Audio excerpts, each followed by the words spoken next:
Good morning. At 7 o'clock, I'm Johnny Jenkins, and you're watching Raw News Reacts America Votes 2020. Overnight, America have been telling us what's going on, counting up the votes. We don't quite have enough yet to tell you who's going to be the next president. There have been some shocks, some twists and turns along the way.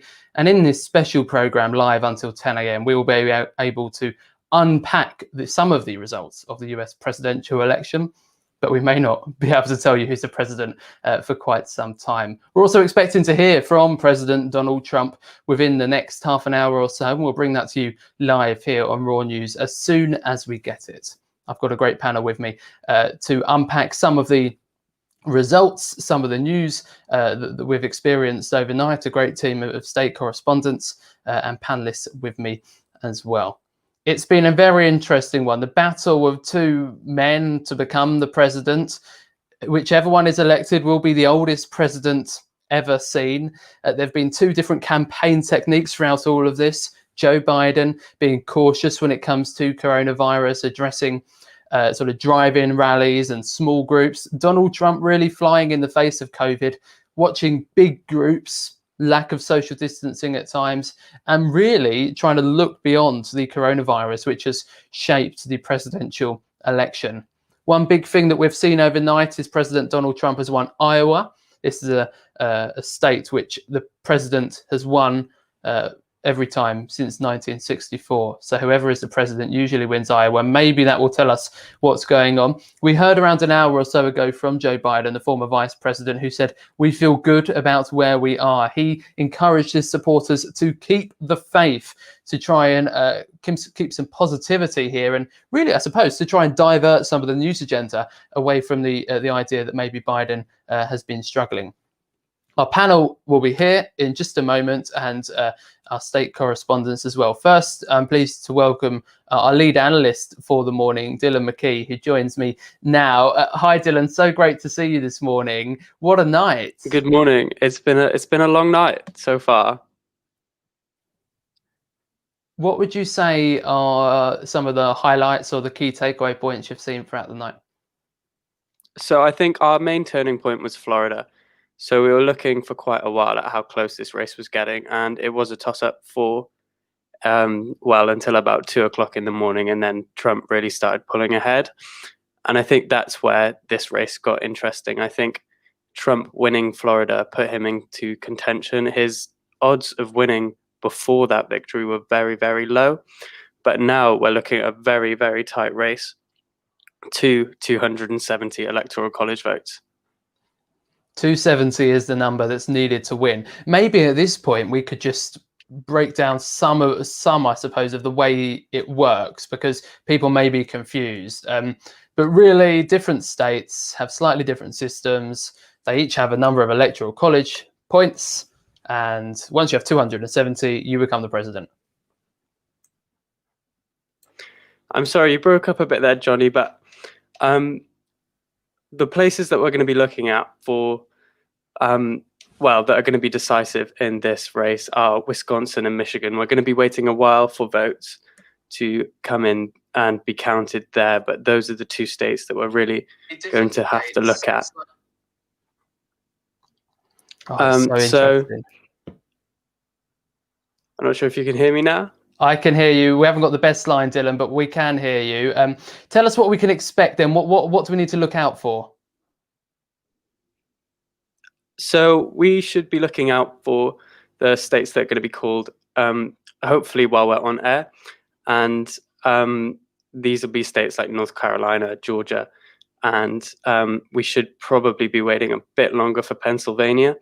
But those three states in the East are the ones that we are going to be looking for, with Biden pretty solid in Nevada and Arizona at the moment. He looks like he'll win those, but this election is still going to be decided by Wisconsin, Michigan, Pennsylvania. And of course, go on.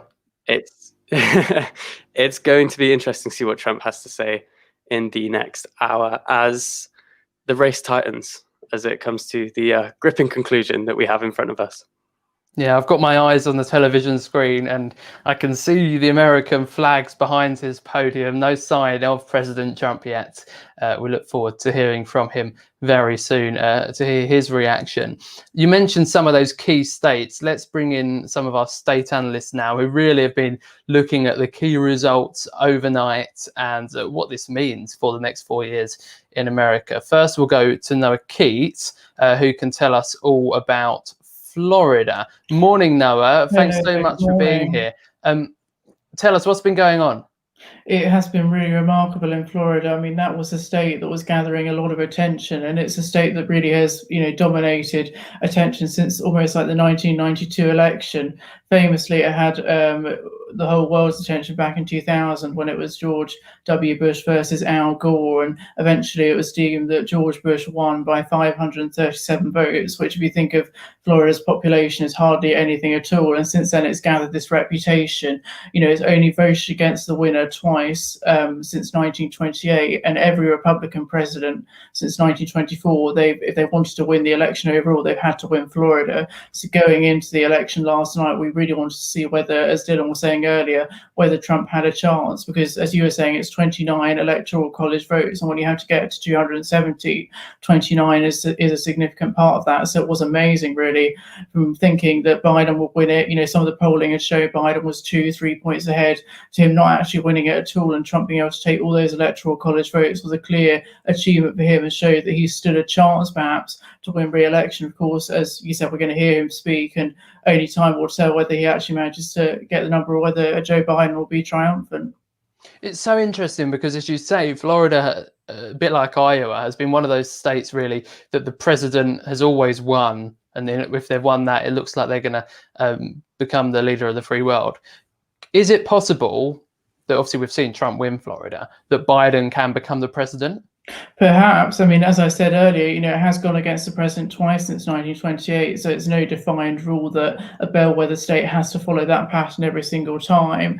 But I think the real sort of takeaway from it is the fact that Trump was able to win it at all, given that, almost before the pandemic, it was seen as a realistic possibility that he could win a second term. But, his handling of the pandemic, the health crisis, the economic crisis have really pushed back against him and meant that it was seen as less and less likely that he'd be able to win again. And I think his success has often come down to Cuban Americans. That's been the real, success from him there, and the idea that people that may have, fled socialist dictatorships would rightly or wrongly associate the Democratic Party as holding a more left-wing perspective, and so therefore see Trump as offering something different towards that. And that may have been the thing that allowed him to achieve victory. According to my statistics, with 96% of the votes, Trump had 51.3% of the vote to Biden's 47.8%. So even though Trump won, it was extremely close indeed. Fascinating. And we can see now the podium and the stage which Donald Trump is going to take to, and we bring you his speech. I wonder if he'll claim victory, who knows. We'll bring you that speech as soon as we get it here on Raw News. Let's speak to Josh Sim, who has been looking at Arizona for us, another very important state. Hi Josh, good morning. What do we need to know about Arizona? Well, Arizona is a bit of a surprise one, really, because it voted, obviously, Republican in 2016. Donald Trump won the state by 48% to Clinton's 44.5%. That has now swung 10 points around. So Biden, as of now, we don't have a confirmation yet, but Biden leads by 52% to 46%, with just over 80% of the vote tallied. It's an interesting one. The big one, and really none of the counties have really kind of swapped hands except for Maricopa County, which is one of the biggest ones in the state, houses the capital in Phoenix, which obviously normally votes Democratic, but it tends to be a Republican stronghold. So it's very interesting that that county has swapped hands completely and backed Joe Biden instead of President Trump. It's what I find so interesting about this election, Josh, and following it overnight, is how you sort of get a running total of how things are going, and you in real time you see the percentages of how many people are voting what, and it means that we just follow the results so closely. As you say, it's not confirmed yet. Do we know when we might expect a result? I Again, it's very close to tell. I assume by the next few hours, maybe at the end of the day, hopefully we'll get something on that. But it's very interesting. I mean, you read local Phoenix news websites, and it's a state that the Trump and Pence kind of targeted quite regularly. Like they visited the state quite regularly. By contrast, Biden was reported to have made just one stop in Arizona throughout the whole campaign. So it's very interesting that the Republicans put a lot of energy into winning Arizona, and yet it has chosen to go the other way. So interesting, and we can see the stage there ready for the president to speak. That's why whenever I'm looking away, that's where I'm looking to see what's going on, and we'll bring you that speech to you very shortly. Because we heard from Joe Biden a little bit earlier on, and he was able to, I suppose, rally his troops a bit to try and keep them positive about this whole experience. Our lead analyst Dylan's back with me. Dylan, watching Joe Biden earlier, it seemed to me that he wanted to keep the agenda in terms of the news agenda in his favor and to try and sort of stay relevant in this race. Yeah, that was very much what the Biden campaign was trying to do here. They did confirm whether they were going to have a rally tonight. So there was a drive-in event organized in Delaware, but it wasn't made clear that Joe Biden would be speaking, because that campaign was well aware of how this race could drag on and how the results were most likely not coming in for quite a while. We've got an update in Minnesota at the moment. So Biden's 8.2 point margin has held up pretty well, with around 90% of the votes being cast. So this is important because it's part of those group of key states in the north next to Wisconsin and Michigan. And the final polling average there was 9.2 for Biden. So the results are looking very similar to what the polling was just before the election, which is a positive for Biden's campaign, looking at the outcome of Wisconsin and Michigan. Fascinating. I've seen some of Trump's closest allies enter the room. I think that signals to us that the president is nearby. What do we think he might say this morning, Dylan, as he speaks to the world? Well, I think this definitely won't be a concession speech. This will be, we've already seen rhetoric on Donald Trump's Twitter about how the Democrats are trying to steal the election. How you can make claims like that when not all the votes have been counted is extremely intriguing. But we'll obviously have to wait and hear from the man himself, who will undoubtedly have some interesting things to say about the events of the night. Yes, he's always got a lot to say. So we look forward to hearing from President Donald Trump. I think what we'll do now is we'll speak to some of our panelists and, of course, cut away as soon as the president takes the stage. We'll first say hello to Adam Gravely, who is aptly dressed for the occasion. Hi, Adam. Hello. How did you get on overnight? Were you glued to the telly? I started glued, but knowing I had to be up on air and knowing how long the results take, I must admit, I thought, I'm going to call it early. And I got up about 4. Okay, that's one way of doing it. I slept early last night. I missed all the action and woke up at about 2:30, 3 o'clock, and in a bit of a daze. What is going on? Well, now we know. Adam, if I had to ask you to take one key thing that happened overnight that will really stick in your memory, what would that be? So, well, where to begin? I suppose one key thing very much is that it was just a roller coaster. It was one side or the other at any one point. And I think it culminated with Florida. That really showed that how Florida is projected to go towards Donald Trump. It was really hoped that by the Biden campaign that was one that they would secure, and they don't seem to have made the headway there. And if they haven't made the headway, what does this mean? Does this mean a Biden victory, or does it lean more towards Trump? So what it essentially means is neither party can drink from the keg of glory here. Sorry, I'm stealing quotes from the West Wing here. What happens now is it just makes it much harder for Biden to win and slightly easier for Trump to win, because you've got the 20-something electoral college votes that Florida holds, those will look like they're now going to be added to the Republican total. They will obviously hope to go towards the Democrats. We're looking at, say, Texas, for example. That looks like that's going to remain with the Republicans rather than swing to Texas for the first time since Jimmy Carter.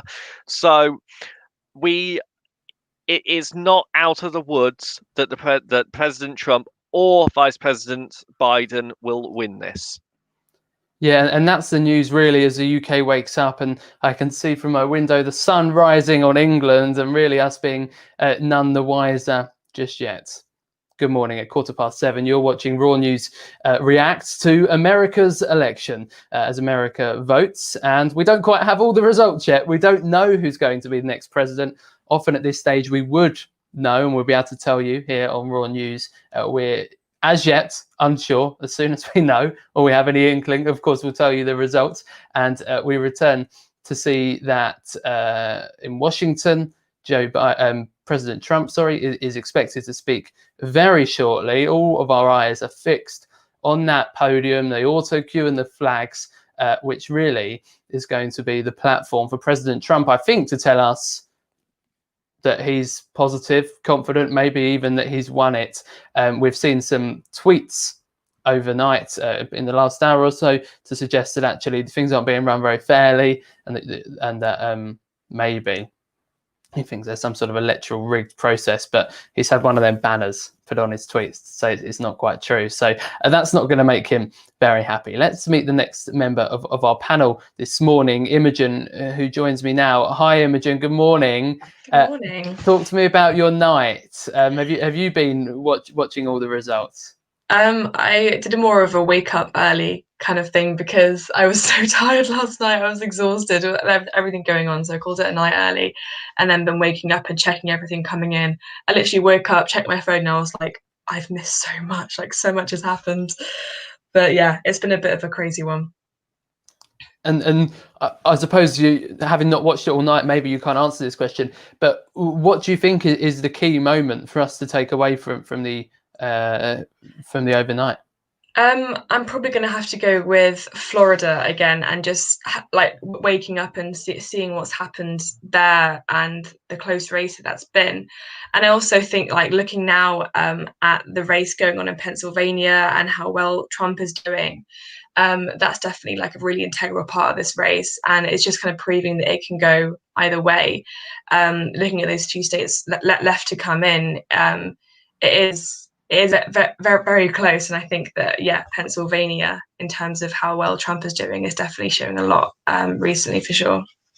And have you at this stage got any inclination of which way it's going to go? Because for me, I'm on a knife edge. I really can't see who's going to be the next president. I originally was going with Biden, and I was like, yeah, I'm sure, like, from the projections coming out, Biden definitely got this in the bag. But from how the night's gone, I might be leaning towards Trump because of him winning like Texas, Florida, of course, like as you said, him gaining Iowa. And I think that, I think we can be optimistic, but I'm not sure if that it's going to swing that way, given the results that are coming out every hour for sure. And how does that make you feel, the 4 more years of Donald Trump?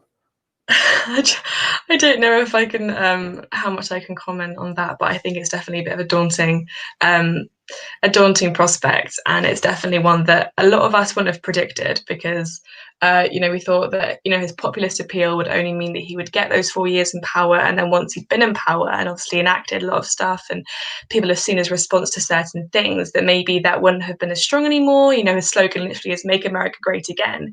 How is that going to play around a second time? But I think we've definitely seen recently that has actually been quite strong, and that he's still able to kind of have that populist appeal even after having been in power for 4 years, and that's still like really strong and definitely very evident, and that says a lot for the rise of populism worldwide, I think.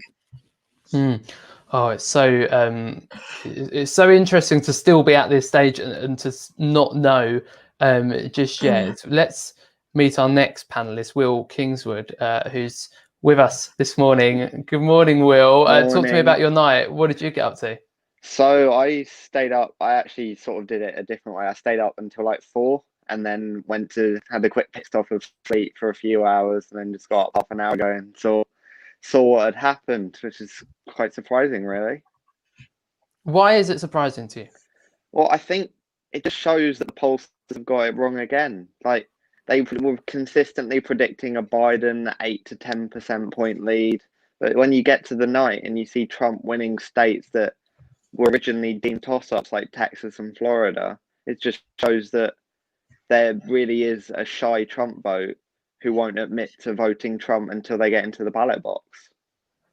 The polls are something which I find so interesting because 4 years ago, the polls were so sure that Hillary Clinton would be the president. And of course, she wasn't, and Donald Trump won. And going into this election, they were so clear that Joe Biden would be the president.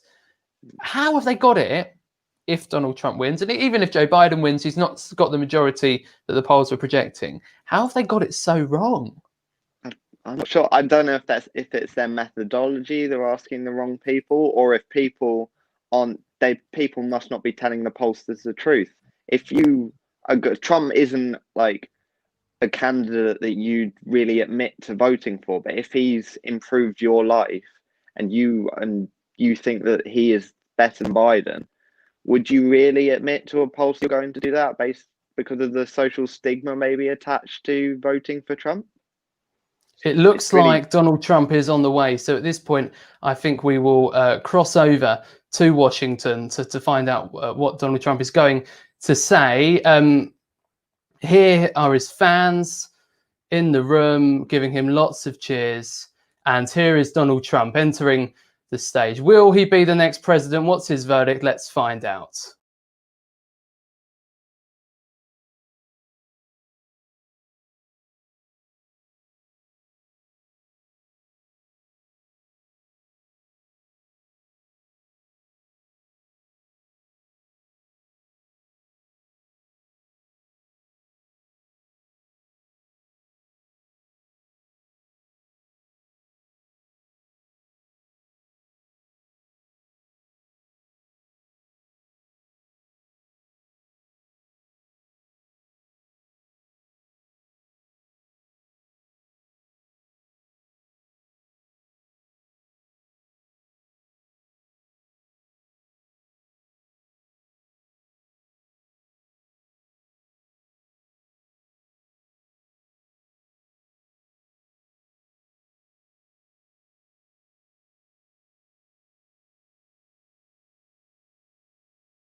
And whilst I can hear the president loud and clear, I'm told that those watching can't hear Donald Trump. So we're going to cut away from his speech there.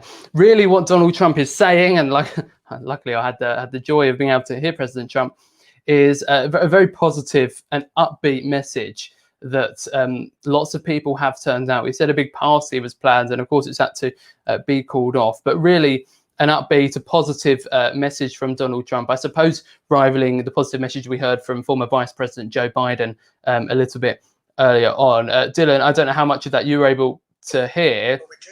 But Oh, sorry, really I think I've got it on in the background there. I'll turn it off. That's fine. That's absolutely fine. Really just trying to keep things upbeat and positive. Yeah, some interesting claims there. He believes he's won Georgia. I would dispute whether that's a done deal yet, but obviously messages inside the Trump campaign seem to think that they have been successful there, and also in North Carolina. But again, there's 94% of the votes counted in North Carolina, and Trump only has 50.1% of the popular vote there so far. Similar situation in Georgia with 93% of the votes counted, but again, a lead of 50.7% for Donald Trump. So these states are still narrow. Whether Biden will be able to catch up in these states, we don't know. But again, Trump, very positive message there. But this race is not over. We still need to look at Wisconsin and Michigan, and of course Pennsylvania, to see the outcome of this election. But Trump obviously appears to think that the result of this race is a foregone conclusion.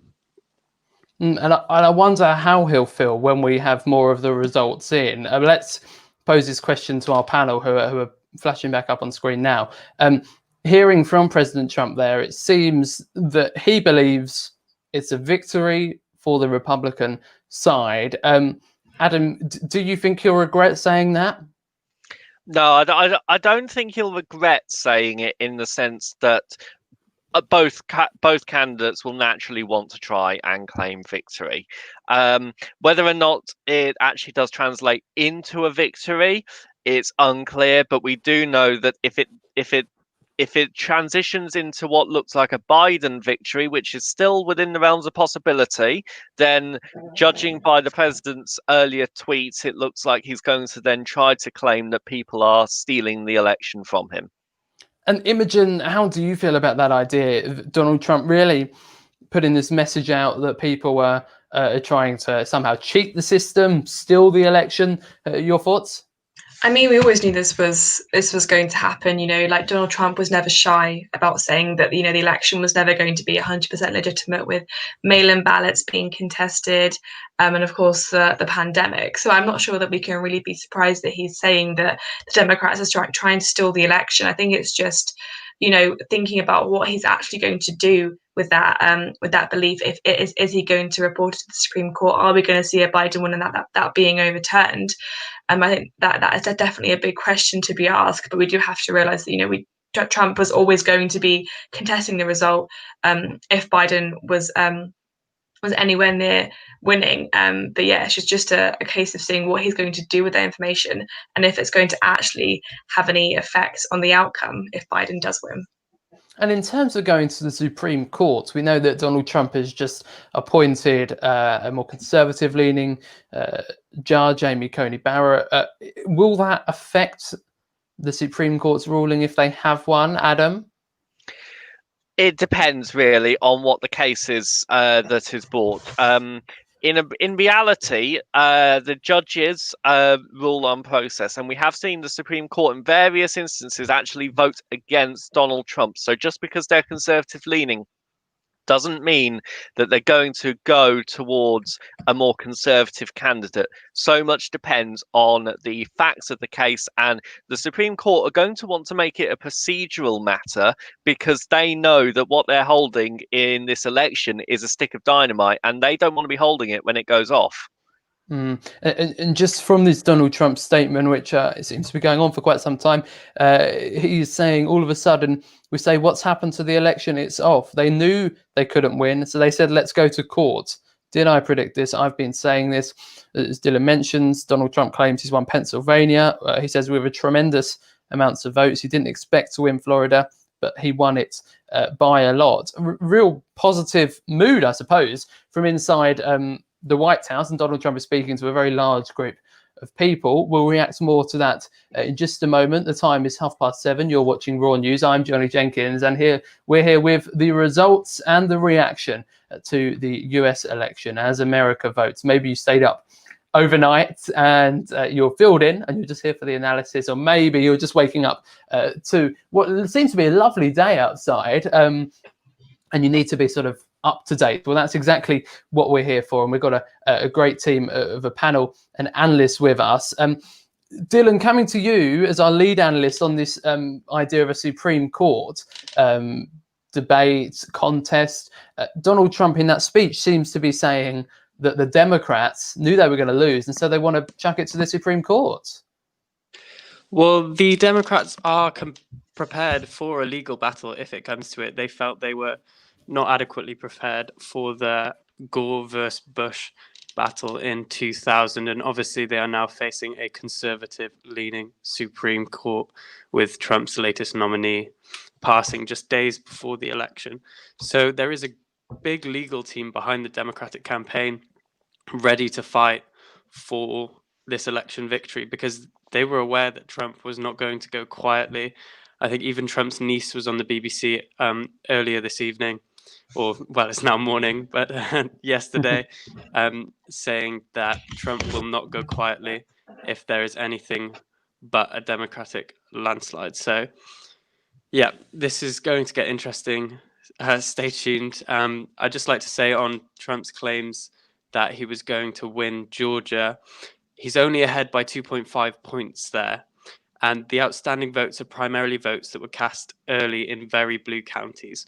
So the majority of the votes left to count are going to be Democratic votes. So that is far from over yet, and definitely one to watch over the next hour or so. Okay, well, I've seen Donald Trump has finished speaking and handed over to his Vice President, Mike Pence. And whilst we've been talking, Donald Trump has officially claimed victory. He says that this is afraid on the American public. It's an embarrassment to our country. We were getting ready to win this election. Frankly, we did win this election. That's the words from the president. And of course, many votes are still to be counted, and it really is up in the air. Will, what do you think about making claims like that Donald Trump says he's won? Is that the right thing to be doing at this stage? I'm not sure whether it's the right thing, but it's a very Trump thing to do. If he always wants to plant the seed of doubt in the minds of the American public, make it look like he's actually won the election as opposed to Joe Biden, which makes him almost look more legitimate because he claimed it first. He has, in most of the states that are still yet to be declared, he's got the lead at the moment. So if they switch to Democrat, then it plants a doubt in the minds of American citizens over how stringent the due process is in counting the votes. And I'm also hearing from this Donald Trump speech, he said, we'll be going to the Supreme Court. We want all to stop voting. And of course, people aren't still voting, but votes are still being counted, specifically those that are mail-in votes. Do you think, Adam, that's because Donald Trump is worried that more of these mail-in votes are going to be Democratic votes and he wants to be able to claim victory? Yeah, I do think so. In fact, my previous analysis had suggested some more mail-in votes might be more likely to lean towards the Republicans. I'm actually going to retract that from the latest polls. It would suggest, because there have been some polls put out that that are analysing mail-in, and it looks like some of those are actually going to be more Democrat. So Donald Trump is absolutely adamant that those votes, that if they're being counted afterwards, he's claiming that the votes are still actually being cast and not actually being counted. So this looks like a legal challenge on semantics. Gosh, and quite an afternoon and a day and maybe a week or a month ahead. Let's come back to some of our state analysts, and we'll go to Noah in Florida. Noah, hearing from Donald Trump, he's saying there he really didn't expect to win Florida. Do you think that that's the case, that actually it was quite a surprise to the Republicans that they were so successful there? Yeah, I think it's fascinating really how Florida almost isn't going to be the big shock and the big controversy of this election, because it has been cool, because you've had the Associated Press, who are seen as a very reputable organisation. When they call a state for one party or another, that is normally trusted by both people. So the fact that we've both parties rather, so the fact that we've already got Florida shows that it will be the other states that are more likely to cause controversy. And just having looked at a look at his statement and what's been put out on Twitter, I think it really is worrying for the future future of America and the future of American democracy. The fact he says he wants all voting to stop immediately, the fact he says he wants it to take it to the Supreme Court anyway, it's almost as though this speech was written before he'd seen any of the results, and it wouldn't matter how close he was or how far away he was from victory. And in a way, to me, it just shows how worrying it is that he was able to claim victory in Florida successfully because of the fact it was 29 electoral college votes that had he not had those who'd been even further away from power. But just like the other panelists have said, I think it sets a very dangerous precedent, and it just shows that, you know, democracy is based around losers' consent. Now, we don't know who the winner is. That's up to the voters to decide. And in order for the voters to decide, every single ballot that was cast needs to be counted. And Donald Trump seems to be refusing to allow that to happen.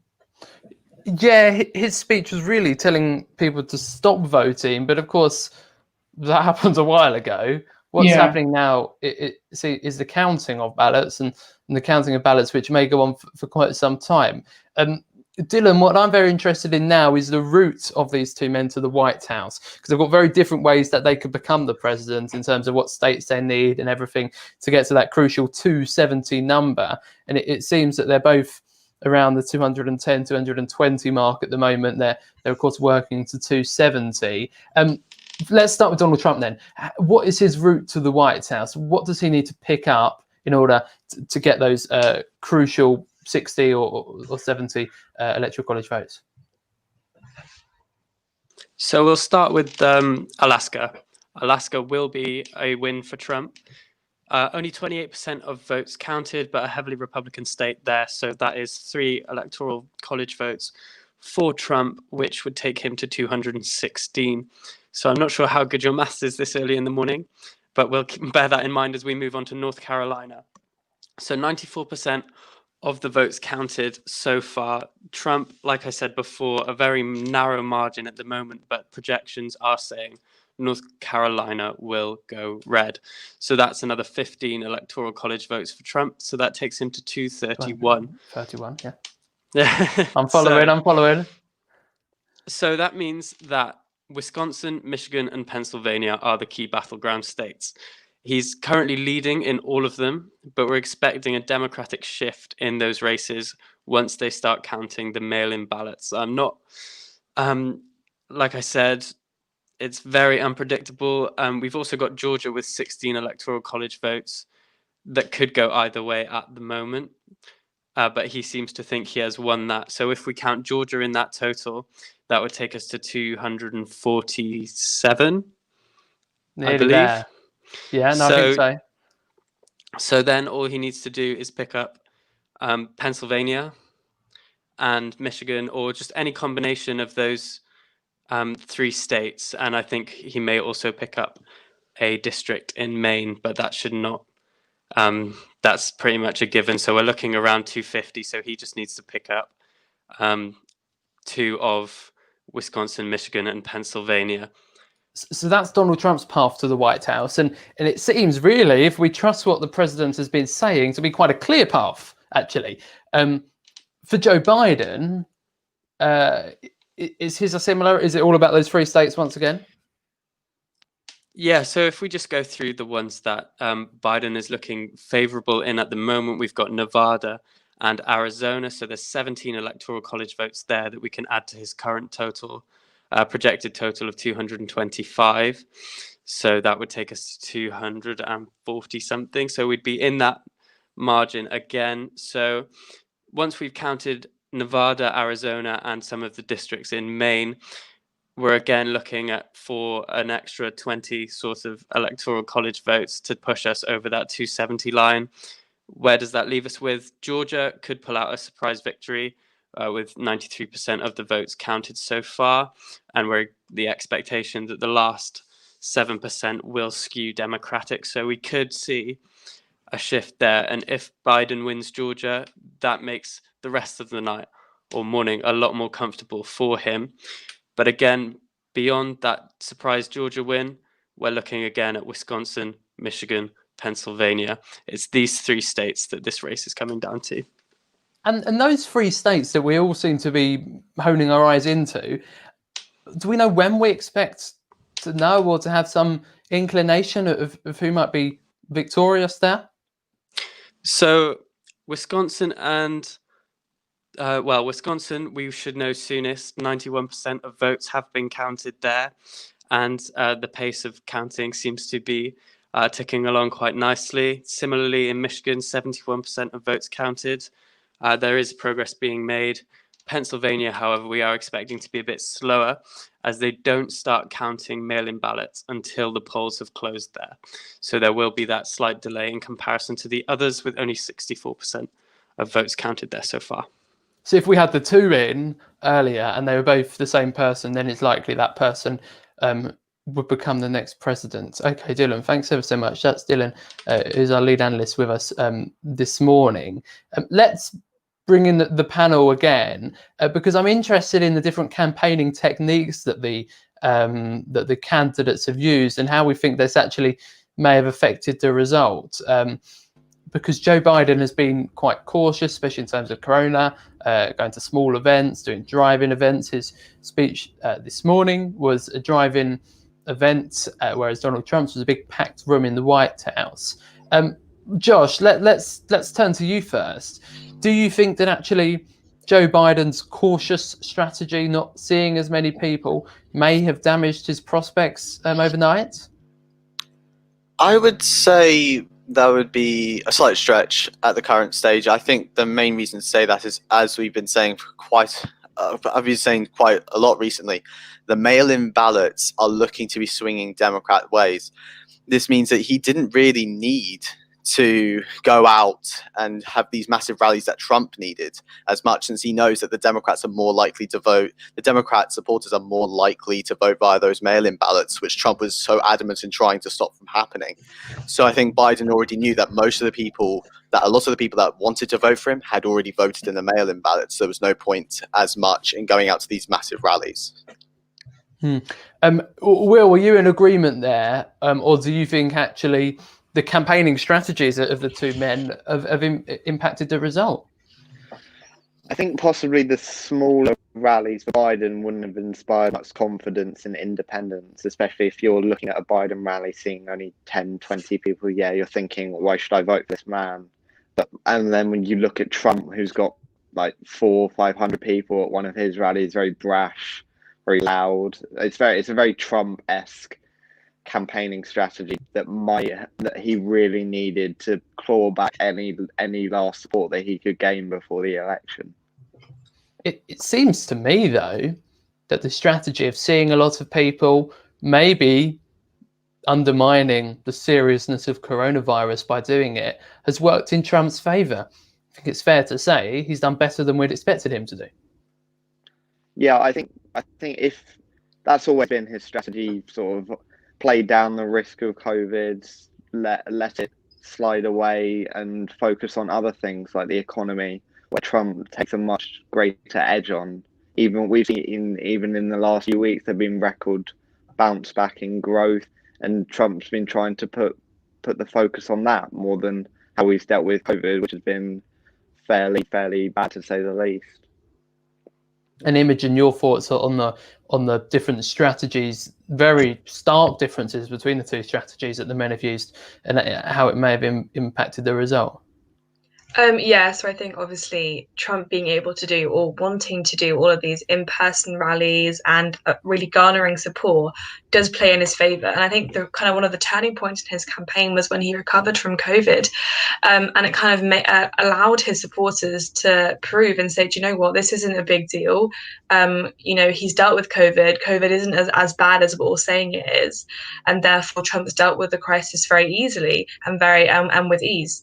And so I think that was definitely like a crucial point in his campaign, was recovering from COVID and being able to just kind of have that rhetoric of it's not a big deal, and then it kind of allowed him to go further with his campaign and do a lot more in-person stuff by saying that that COVID is a hoax and it's not something that we need to worry about. So I think that that's definitely a contentious issue, and one that might have been a deciding factor in the campaigning methods used by both Biden and Trump, for sure. And Adam, your thoughts? Are you in agreement with Imogen there? Yeah, it does look like the issue around the president having coronavirus and then recovering from that, bearing in mind we don't know all the facts around what his actual state of health is at the moment. Obviously, he will be playing it up because that is generally what a president will do. They will try to show they're in good health.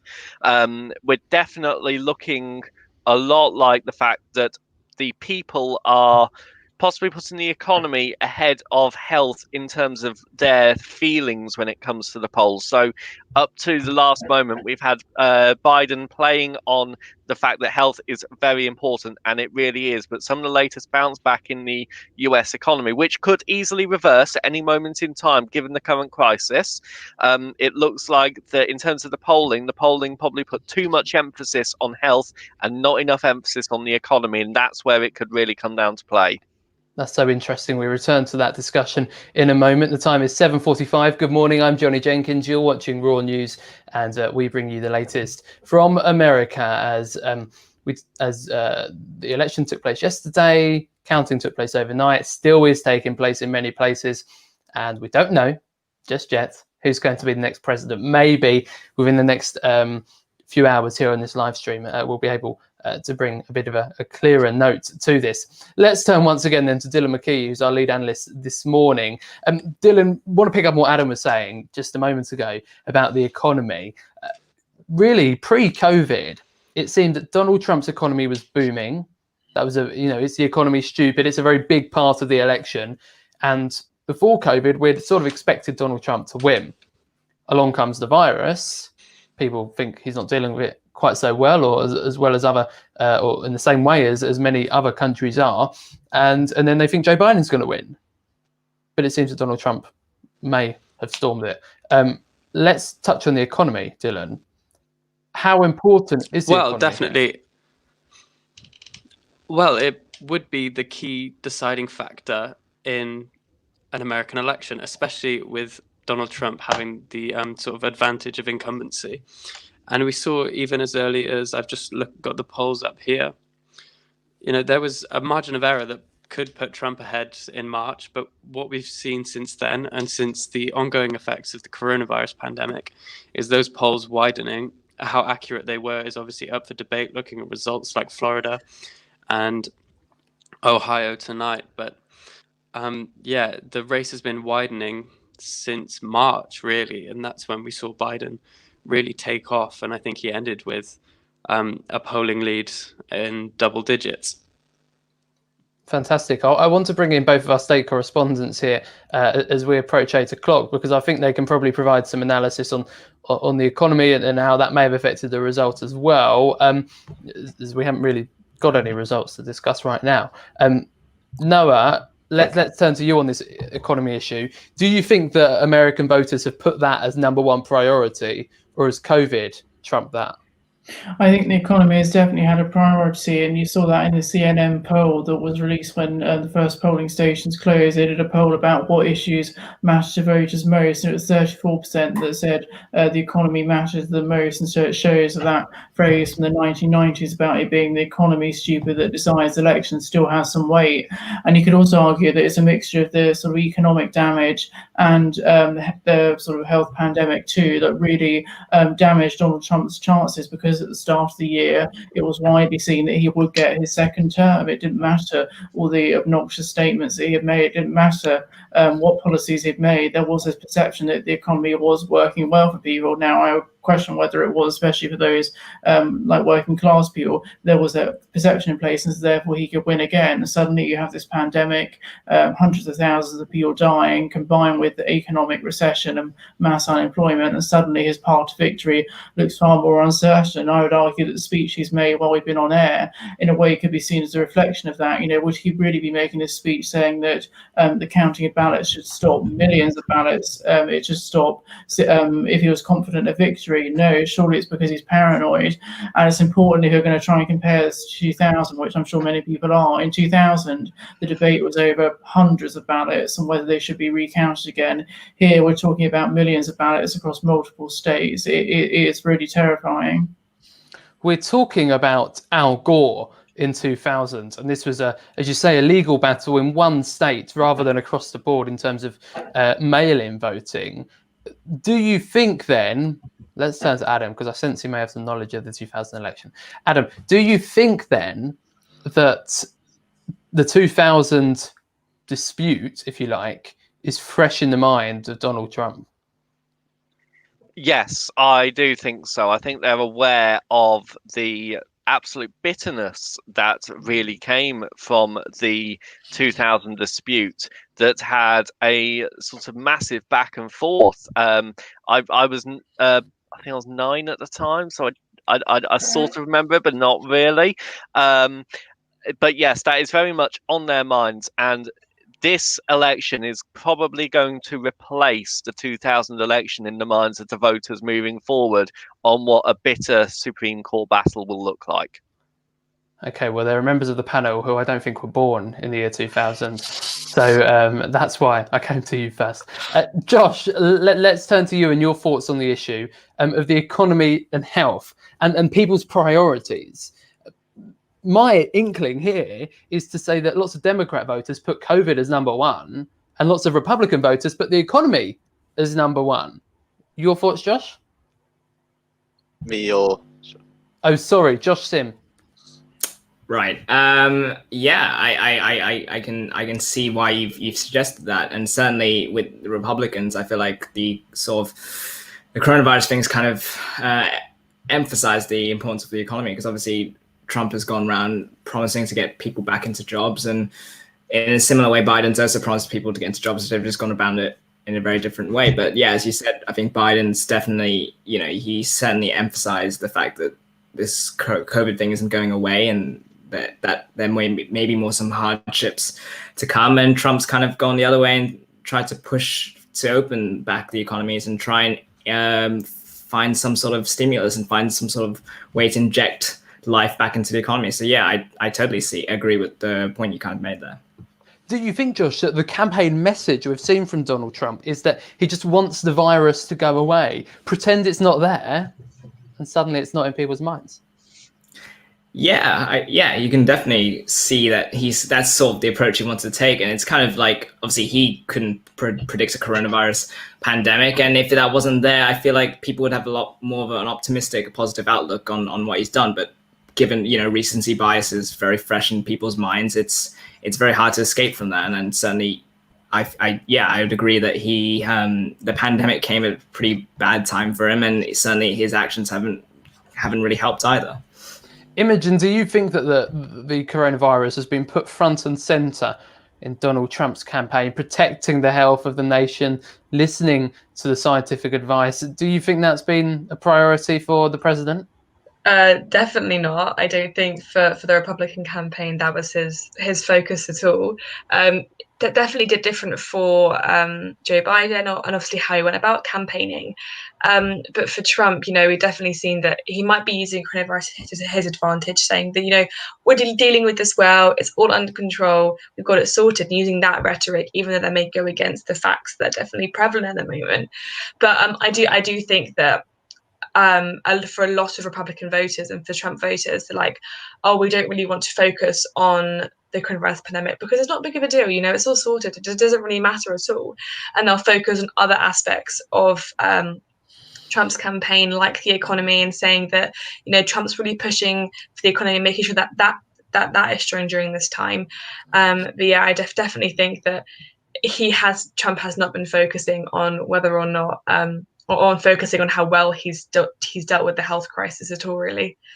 Yeah, we shall delve more into coronavirus and really what a Trump or a Biden victory could mean for the future of the virus in America. But I'm still interested in contrasting their approaches here.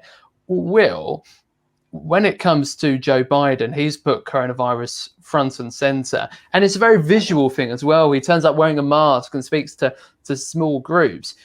Do you think when Americans look at that, they think that's a man trying to keep us safe, or is it he's scared, get over it? What do you think? I think that really depends on who you're going to vote for. If you're a Democrat, obviously you say, oh, that is a man that's trying to keep us safe. That's a man who knows what he's doing, in a worldwide pandemic. If you were a Republican, you're saying, "Oh, look, this virus isn't a big deal. Why is he wearing a mask all the time?" And it's just about what independents saw and whether they thought the Democrat side or with the Republican side. And as far as I can tell, it's about 50-50 at the moment. Noah, your thoughts on that? It's become such a partisan issue, especially with the wearing of masks. It really has, and you've seen that at all these rallies. And actually, perhaps one of the reasons why Joe Biden hasn't done as well as we'd expect is that maybe he didn't have that momentum there. You know, lots of his rallies were either drive-in rallies, they were almost being held virtually. There was this sort of perhaps cliched image of him being in a basement in Delaware in his home state rather than out and about, where someone like Donald Trump, who, you know, clearly he couldn't deny COVID because he'd had it, but was happy to attend all these packed rallies of very little mask wearing day after day. Now, even if these packed rallies of people were only a small representation of people, it allowed him to put out on social media the impression that lots of people were galvanizing behind him and that there was widespread support for his message of making America great again. So I think a lot of it, the fact it has become such a divided issue over how to deal with it, or whether just like Donald Trump to ignore it and blame all the COVID cases on the media and all the extra testing, I think that's affected the momentum of the campaigns in terms of, like, if the supporters are turning out in person, and clearly that's been affected in the result. And him getting coronavirus was a key moment, I think, in this election, because at first you thought, well, maybe if he's ill, people might take it more seriously. But of course, he apparently was cured within days and he recovered quite quickly. Josh Gray, coming to you, do you think that Donald Trump's, I suppose, short battle, if you want to call it that, with coronavirus and the way he overcame it quite quickly has meant that people don't take the virus so seriously? I think that's, in a lot of cases, very much hit the nail on the head. Trump has been going about since the pandemic started. He's always been undermining it, saying how it's not that bad, and always saying how everything he's doing is perfectly fine. It's keeping any fears under control, despite the figures saying 400,000 votes, not 500,000 votes, 400,000 deaths coming throughout the nation. And his short battle definitely shows that it can easily go into his campaign saying, look at this, I survived it, and it's supposed to have killed me as a man who's over 70. It should have killed me, but it didn't. Clearly then, okay, he can include that into his campaign. A lot of people will then go, yeah, it's obviously not that bad. Okay, Josh, thanks very much. Straight to Dylan McKee, we've got some breaking news. So as we head to 8 o'clock, it is looking like most outlets are beginning to call Arizona for Joe Biden.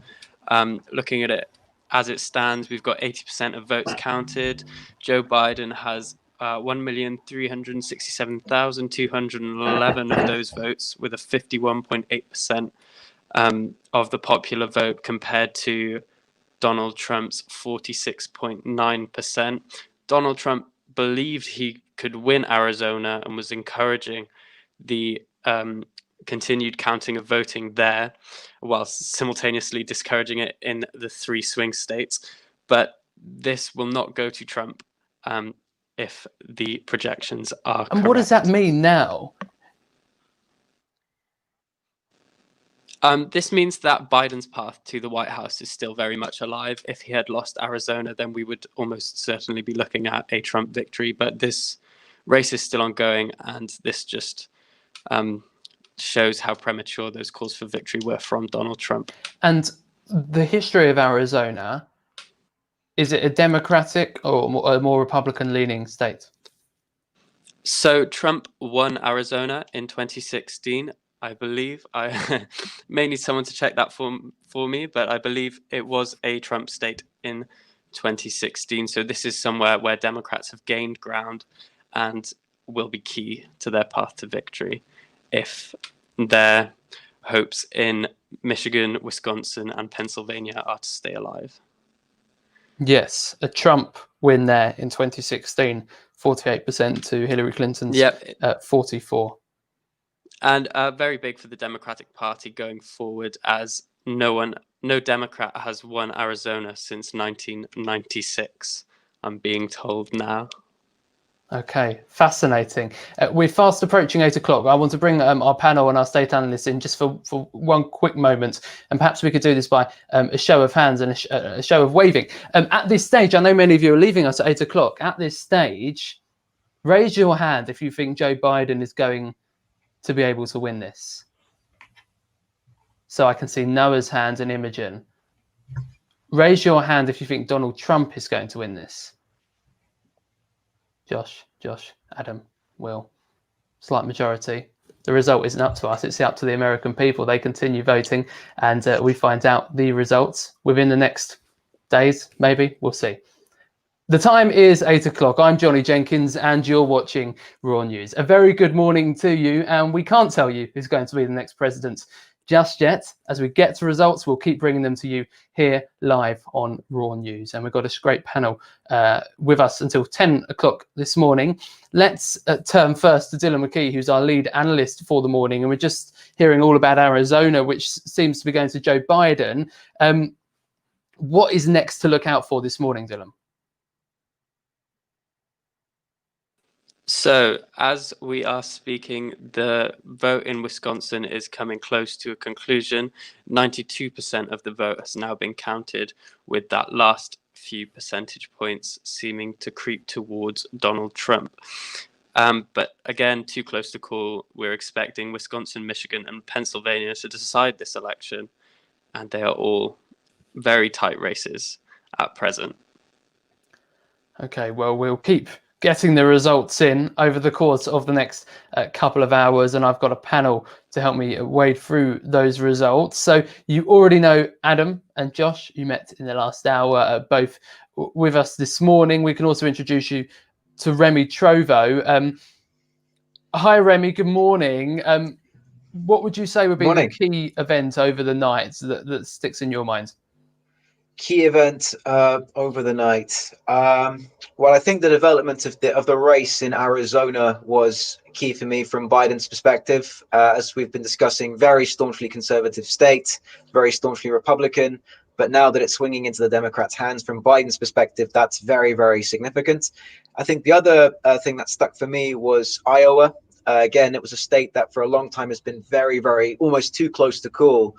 And the swinging of Iowa on that count is definitely a key race over the night. So very, very important states for all sides.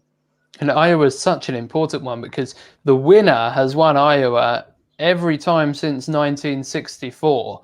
And so with Donald Trump winning Iowa, maybe that tells us he's going to be the winner, or as we've outlined this morning, there is still a path, a pretty clear path to the White House for Joe Biden, the Democratic nominee. I can see that Dominic Raab, the Foreign Secretary, is speaking this morning and saying the UK government has full faith in the US system to deliver an election result after the address from President Donald Trump in the last hour.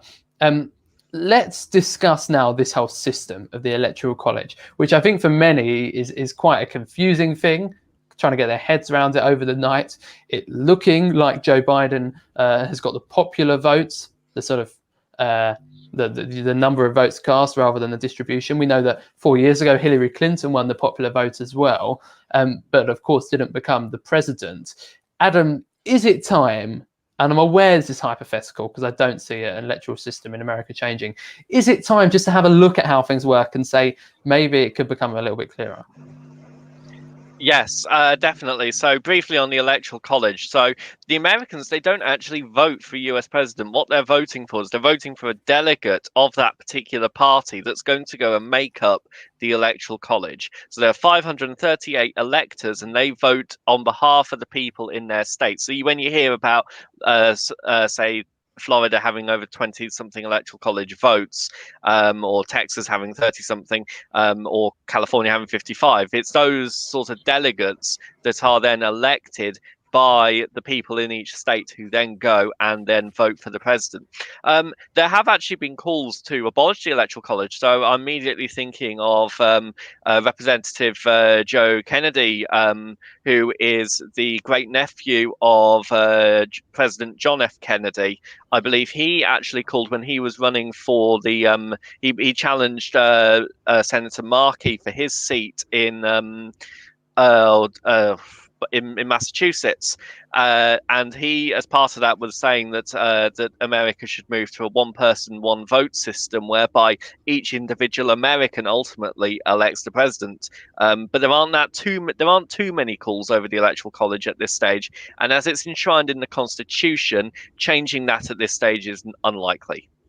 Yeah, it's interesting because you say you're actually electing delegates, real people who will go and cast the vote on behalf of the state. But it is possible that these people decide not to vote in the way their state has. They can defy this if they chose to. They can defy this, and possibly even legally they might be allowed to defy this. I'm immediately thinking of the TV drama Scandal, where I think they actually, as part of that, as one of the storylines, they actually had the Electoral College defy the approach and bring the vote in. But I don't believe it's ever happened in living memory. This could potentially do that on the basis of we don't know how the Electoral College might react to any potential legal challenge, and whether or not they will then eventually be directed by the Supreme Court in how they should vote, and whether or not they will listen to that. Remy, do you think it's time to have another look at the Electoral College? Oh, well, the Electoral College is a tricky one, isn't it? I mean, as has already been discussed, we've seen examples of where a candidate has won the popular vote. So in this case, perhaps Hillary Clinton, most notably in the last presidential race, but ultimately not becoming the president. So I think there is this question of, is the will of the people being directly translated into whoever becomes the president? How such changes will be made is obviously very, very difficult. The Electoral College is a system that has existed for a very long time in America, and has been pointed out, it's enshrined in the Constitution. So perhaps a rethink is required. There's just going to be a lot of thinking required if you're going to change that in any way. Yeah, Josh Gray, I don't need to distinguish between two Joshes anymore. There's only one Josh left in the room. That's great. Josh, seeing how this election has unfolded overnight, it's been quite confusing at times, I think it's fair to say. How do you feel about the Electoral College? I've never liked it. I've always said it's an old anachronistic system of a bygone era of how democracy used to work. And because it's not really counting people's votes in the way that it should be counted. As we said earlier, one person, one vote. If I was to say for the easiest reform that they could easily do is to do what they do in some states, which is where they split the Electoral College votes along the lines of proportion to the split of votes within the state, which is probably a way that I think could slightly solve that issue, but it would probably lead to a much more contested election. But if I were to fully decide things, I would bring it to at the very least something along the lines of one person, one vote. And we're seeing it now. It's this thing where we have to just wait constantly, and where your vote, you could vote, say, like in California, you could be a staunch Republican, but your delegate is going to vote Democrat. How is that fair for you as a voter? But surely it's the same in any electoral system. There's winners and losers. Everyone casts their vote. You can't all support the same person. I think yes, it's like no, everyone can vote for the same person. There's always going to be winners and losers. But the concept is that your vote, if you're in a state or an area where your vote is essentially non-existent, what's the point of you voting in the first place? That's a whole destruction of your concept of your right to vote and your right to say what you think, where you think the country should go in the direction. And it's probably quite difficult if you're a Democrat in a staunchly Republican seat, or vice versa, Republican is staunchly Democrat seat. It's probably quite difficult to see where your vote goes, and maybe then you don't vote. Didn't we see an issue, Adam, 4 years ago, where lots of Trump supporters were mobilized? They went out to vote.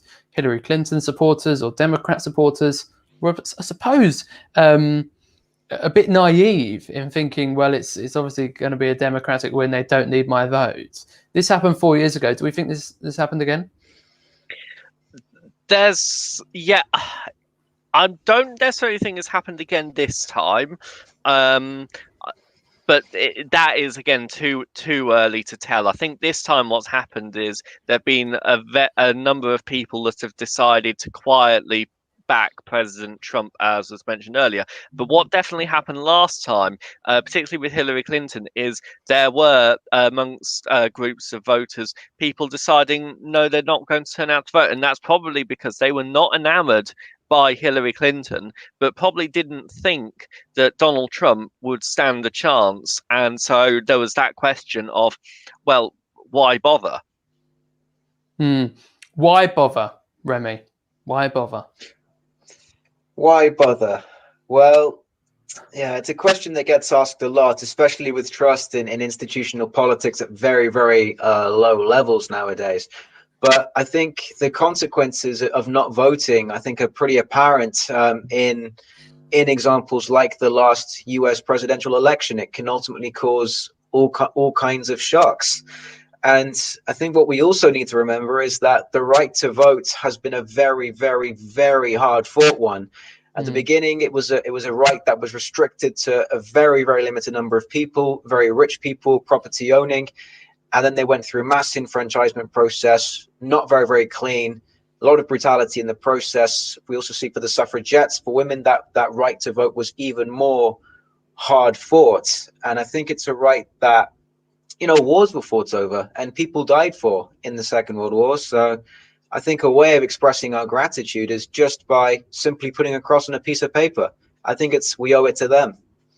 Live to Dylan McKee, breaking news.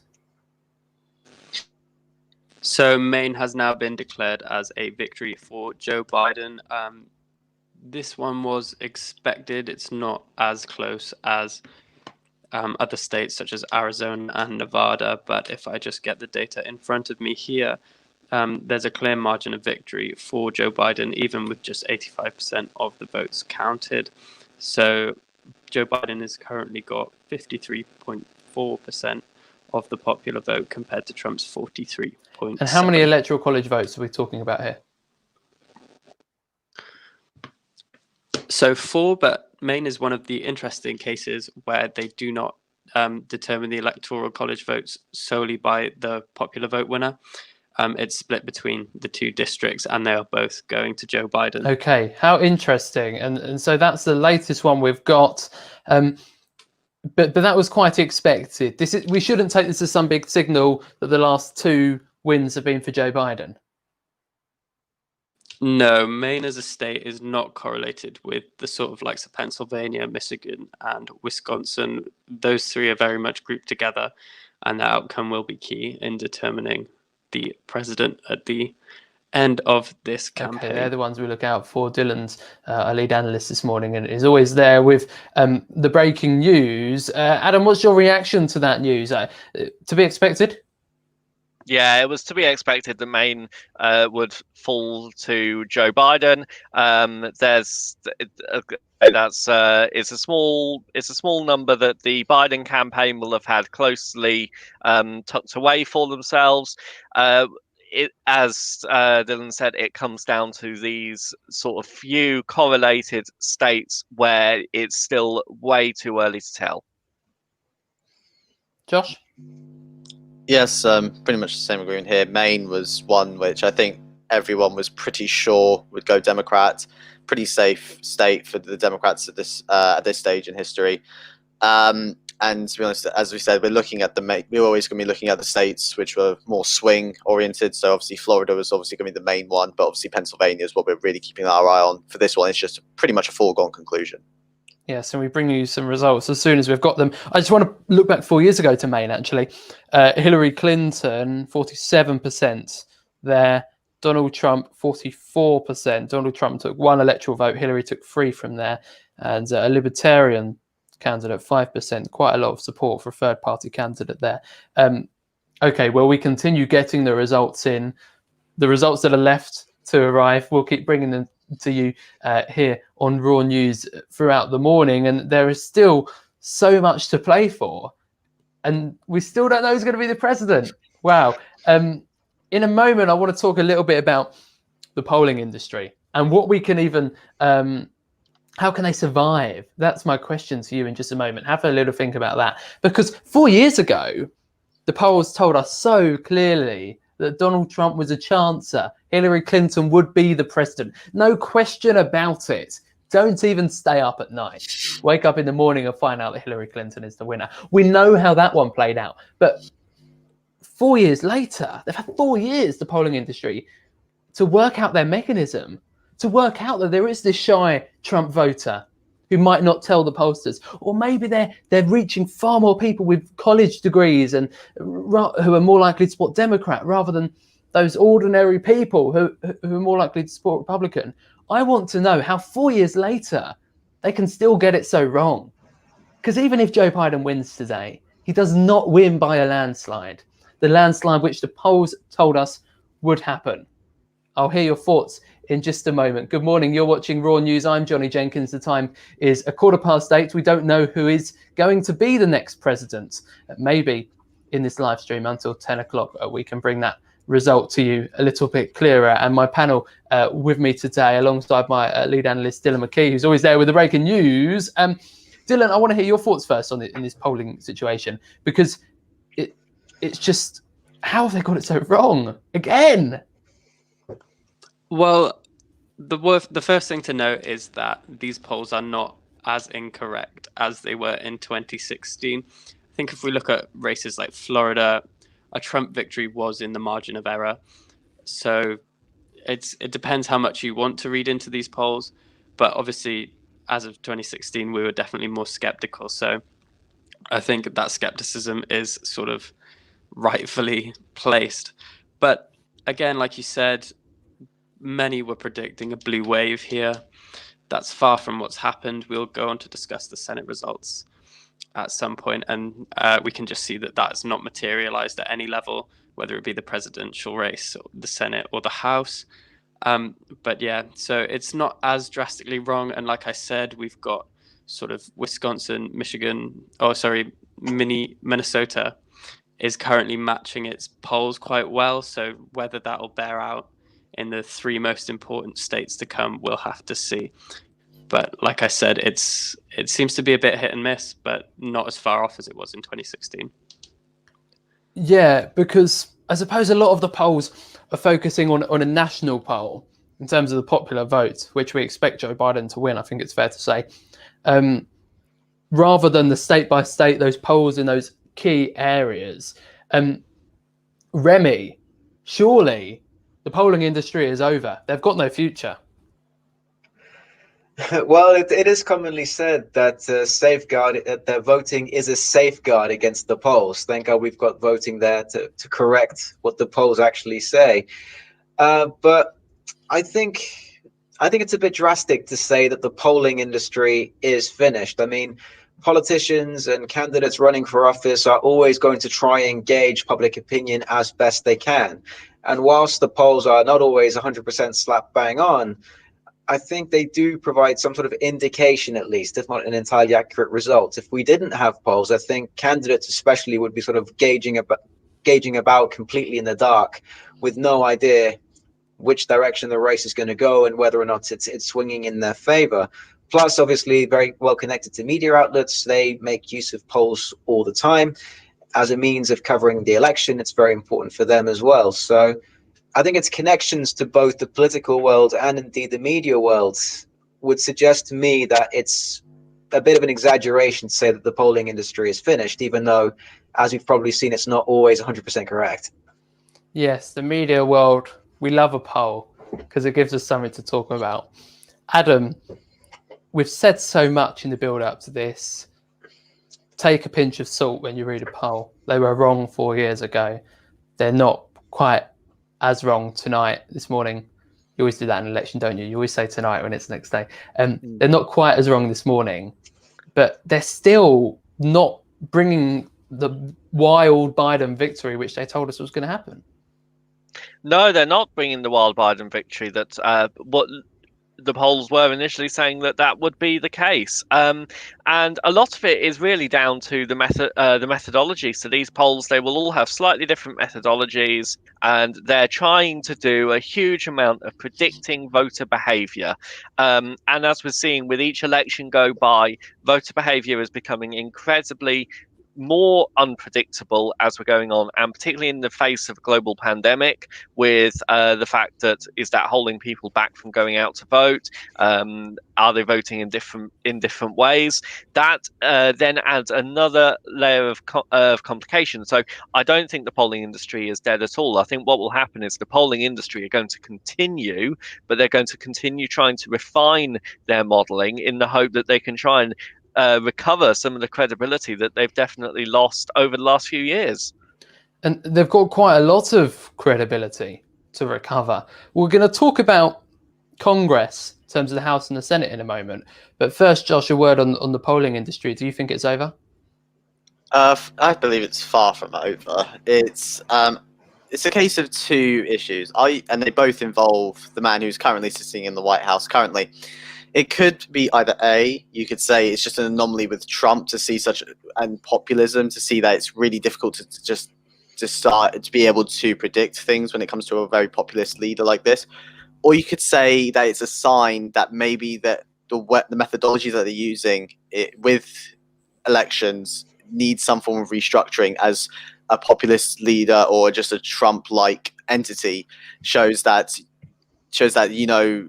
the methodology that they're currently using is not perfect and will need restructuring, as we said earlier. Possibly some cases where where they're probably focusing a bit too much on university-educated people that were more likely to vote Democrats. Maybe you need to restructure it more. Maybe look to more blue-collar workers within those states as well. How about this panel? I learned this morning that today, of the first Wednesday in November, is National Stress Awareness Day, and I think it has been quite a stressful night. Evening, morning for many of us. And Dylan, you mentioned a moment ago Congress, and of course you've got the House and you've got the Senate there, and they've been having elections as well. Do you want to give us a bit of a broad overview of what's happened overnight there? So heading into the night, Democrats were confident they would win the Senate. This does not look likely to materialize. So what we've seen so far, there was one positive sign earlier in the night when John Hickenlooper won Colorado. So he won that seat 53.9% to 44%. And that was a positive sign for Democrats, but the rest has not materialized. So the sort of nail in the coffin seems to be the Montana race, where the Republicans have now won. There's 89% of the expected vote in, but we're not expecting that to change. So this makes it very difficult for the Democrats to win the Senate. So obviously we've still got races such as the runoff in Georgia, and there are 2 Senate races in Georgia tonight. Actually, it's quite a rare instance, but the second looks likely to go Republican again. So it's not looking good for Democrats at the moment. They needed to win 3 or 4 seats depending on who won the presidency. But the ones they needed to win in places like Maine and Georgia just haven't materialized tonight. Moving to the House, the Democrats will win the House. That is the projection at the moment. There are 82 races still to be called, but they are losing many of the shock victories they gained in 2018. So not the blue wave we expected. I think at one point in the night we were looking at maybe a gain of 5 seats for Democrats, but that seems to be reversing, but the end result will be a Democratic House. And these 2 forums, within Congress are just so important at the moment, aren't they? Because that we know in the American system, as Remy said in the broadcast yesterday evening, there's a huge number of checks and balances. And so in order for a president to pass something, it might need to go through the Senate or the House or whatever. There's so many checks and balances in the American system. So Remy, that's why they're so important to keep an eye on what's going on there. And it seems that one's going to be Republican and one's going to be Democratic. Yeah, it seems so, Johnny. As has been already said, it seems fairly certain that the Democrats will retain control of the House, and that is pretty important from the perspective of a lot of finance in the American government has to originate directly from the House of Representatives. So if Mr. Trump wants to allocate funds for something, the bill for that, for allocating funds, has to originate in the democratically controlled House now. And that could prove very, very problematic for Trump, because if he wants to initiate a program, but the Democrats refuse to work with him, that ultimately results in a government shutdown. And we saw in President Trump's last term that he suffered from 3 of them, and that can be pretty disruptive and pretty chaotic. Moving to the Senate, that's equally important because it's very important in the ratification of international treaties, if Mr. Trump were to sign any. And we've also seen the effect it can have on other institutions as well, most notably the Supreme Court. The Senate is responsible for nominating judges to the Supreme Court, as we saw with Amy Coney Barrett. And, you know, that could now have a significant impact because the Supreme Court is now 6-3 conservative favor, more or less in Trump's favor, on account of the Senate. So absolutely important because, well, not only in the short term is it a good gauge of popular opinion in the country, but I think in the long term, it's just absolutely crucial to have control of those 2 houses. Otherwise, a president becomes what's called a lame duck president, where they can't do anything. So it is absolutely crucial to have control of those 2 houses. And Adam, it's all about avoiding that lame duck. Whoever's elected this evening, with one part of Congress in support of them, one part of Congress against them, are we going to have a lame duck president? Well, there is that potential, and what the president would then have to do in that instance is they would then need to reach across the aisle and try and be that big deal breaker, deal maker, should I say? We know that Donald Trump always fancied himself as that big deal maker, but yet Joe Biden, as vice president, he was, and well, particularly when he was in the Senate, he was always reaching across the aisle to try and make deals and bring votes from the Republican side over to the Democrats, and that could, whoever is in the Oval Office could then have a sway over what sort of deal one side or the other do. Otherwise, you are looking at their democracy almost grinding to a halt, waiting for somebody to blink. Wow. Adam, I know you've got to leave us now. Thanks ever so much for your analysis throughout the morning and yesterday evening as well. You've been a great help, and I love your USA pin badge. It's very fitting for the occasion. Badge. My lucky badge. Thank you very much for having me. Have a lovely day. I hope you catch up on your sleep at some point. Josh, let's come to you on this issue of the House and the Senate, and coming back to Remy's earlier point about this idea of a lame duck president maybe struggling to pass some of their procedures they plan to. Do you think that's a real possibility here? I think the possibility differs slightly depending on who wins tonight in the presidential election. If you have Biden, as was brought up, who has experience of reaching across to the Republicans in the Senate to try and make deals, he knows how that process works, and so I think he'll be able. This will be a much better suit for Biden. In a Republican Senate isn't the end of the world for him, since he knows what he's doing in that sense. I can obviously get Kamala Harris to be able to do that as well. Whilst for Trump, whilst he is just a businessman doing business, he doesn't understand as much the business of politics when it comes to dealing with the Democrats in the House, as we have seen in his presidency, 3 government shutdowns. He needs to figure out, if this is the case where Trump wins tonight and we have this Democrat House, he needs to rethink his strategy on how to deal with the Democrat-dominated House. But how can a man who was elected president, defying all the odds, once, maybe even twice, be bad at politicking? Surely he's brilliant at it. He's a phenomenal operator in that sense, because people don't expect him to win.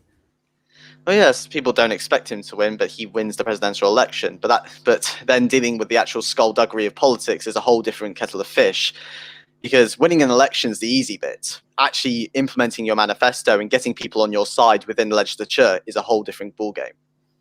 What has President Trump done in the last 4 years? Do you want to be honest? Yeah. I can't remember much. He tried getting the wall started, but every time he asked for extra budgets, the House just went, "Nope, you're not doing that. We're going to shut you down." He managed to get some tax cuts, which mainly, from analysis, benefited those who might like certain businesses. And to be honest, he hasn't really done too much other than that. Obviously, he has appointed 3 now Supreme Court justices, which is pretty unprecedented for a president to be able to have that many Supreme Court justices decided under your term. So he's definitely had an impact, and that impact will definitely be seen for at least 20, 30 years within the Supreme Court with such a conservative dominance. I'm so glad you mentioned the Supreme Court. We'll go into it in more discussion after past. But Remy, looking at the past 4 years of the Trump presidency, what do you think has been the key thing he's been able to do? I mean, I would definitely agree with Josh in saying that his impact on the Supreme Court has been enormous. With 3 Supreme Court justices being appointed, I would completely agree with that. From a policy perspective, again, I would have to agree with Josh again in saying that I think his tax cuts were among the most phenomenal of his achievements, or the most notable of his achievements.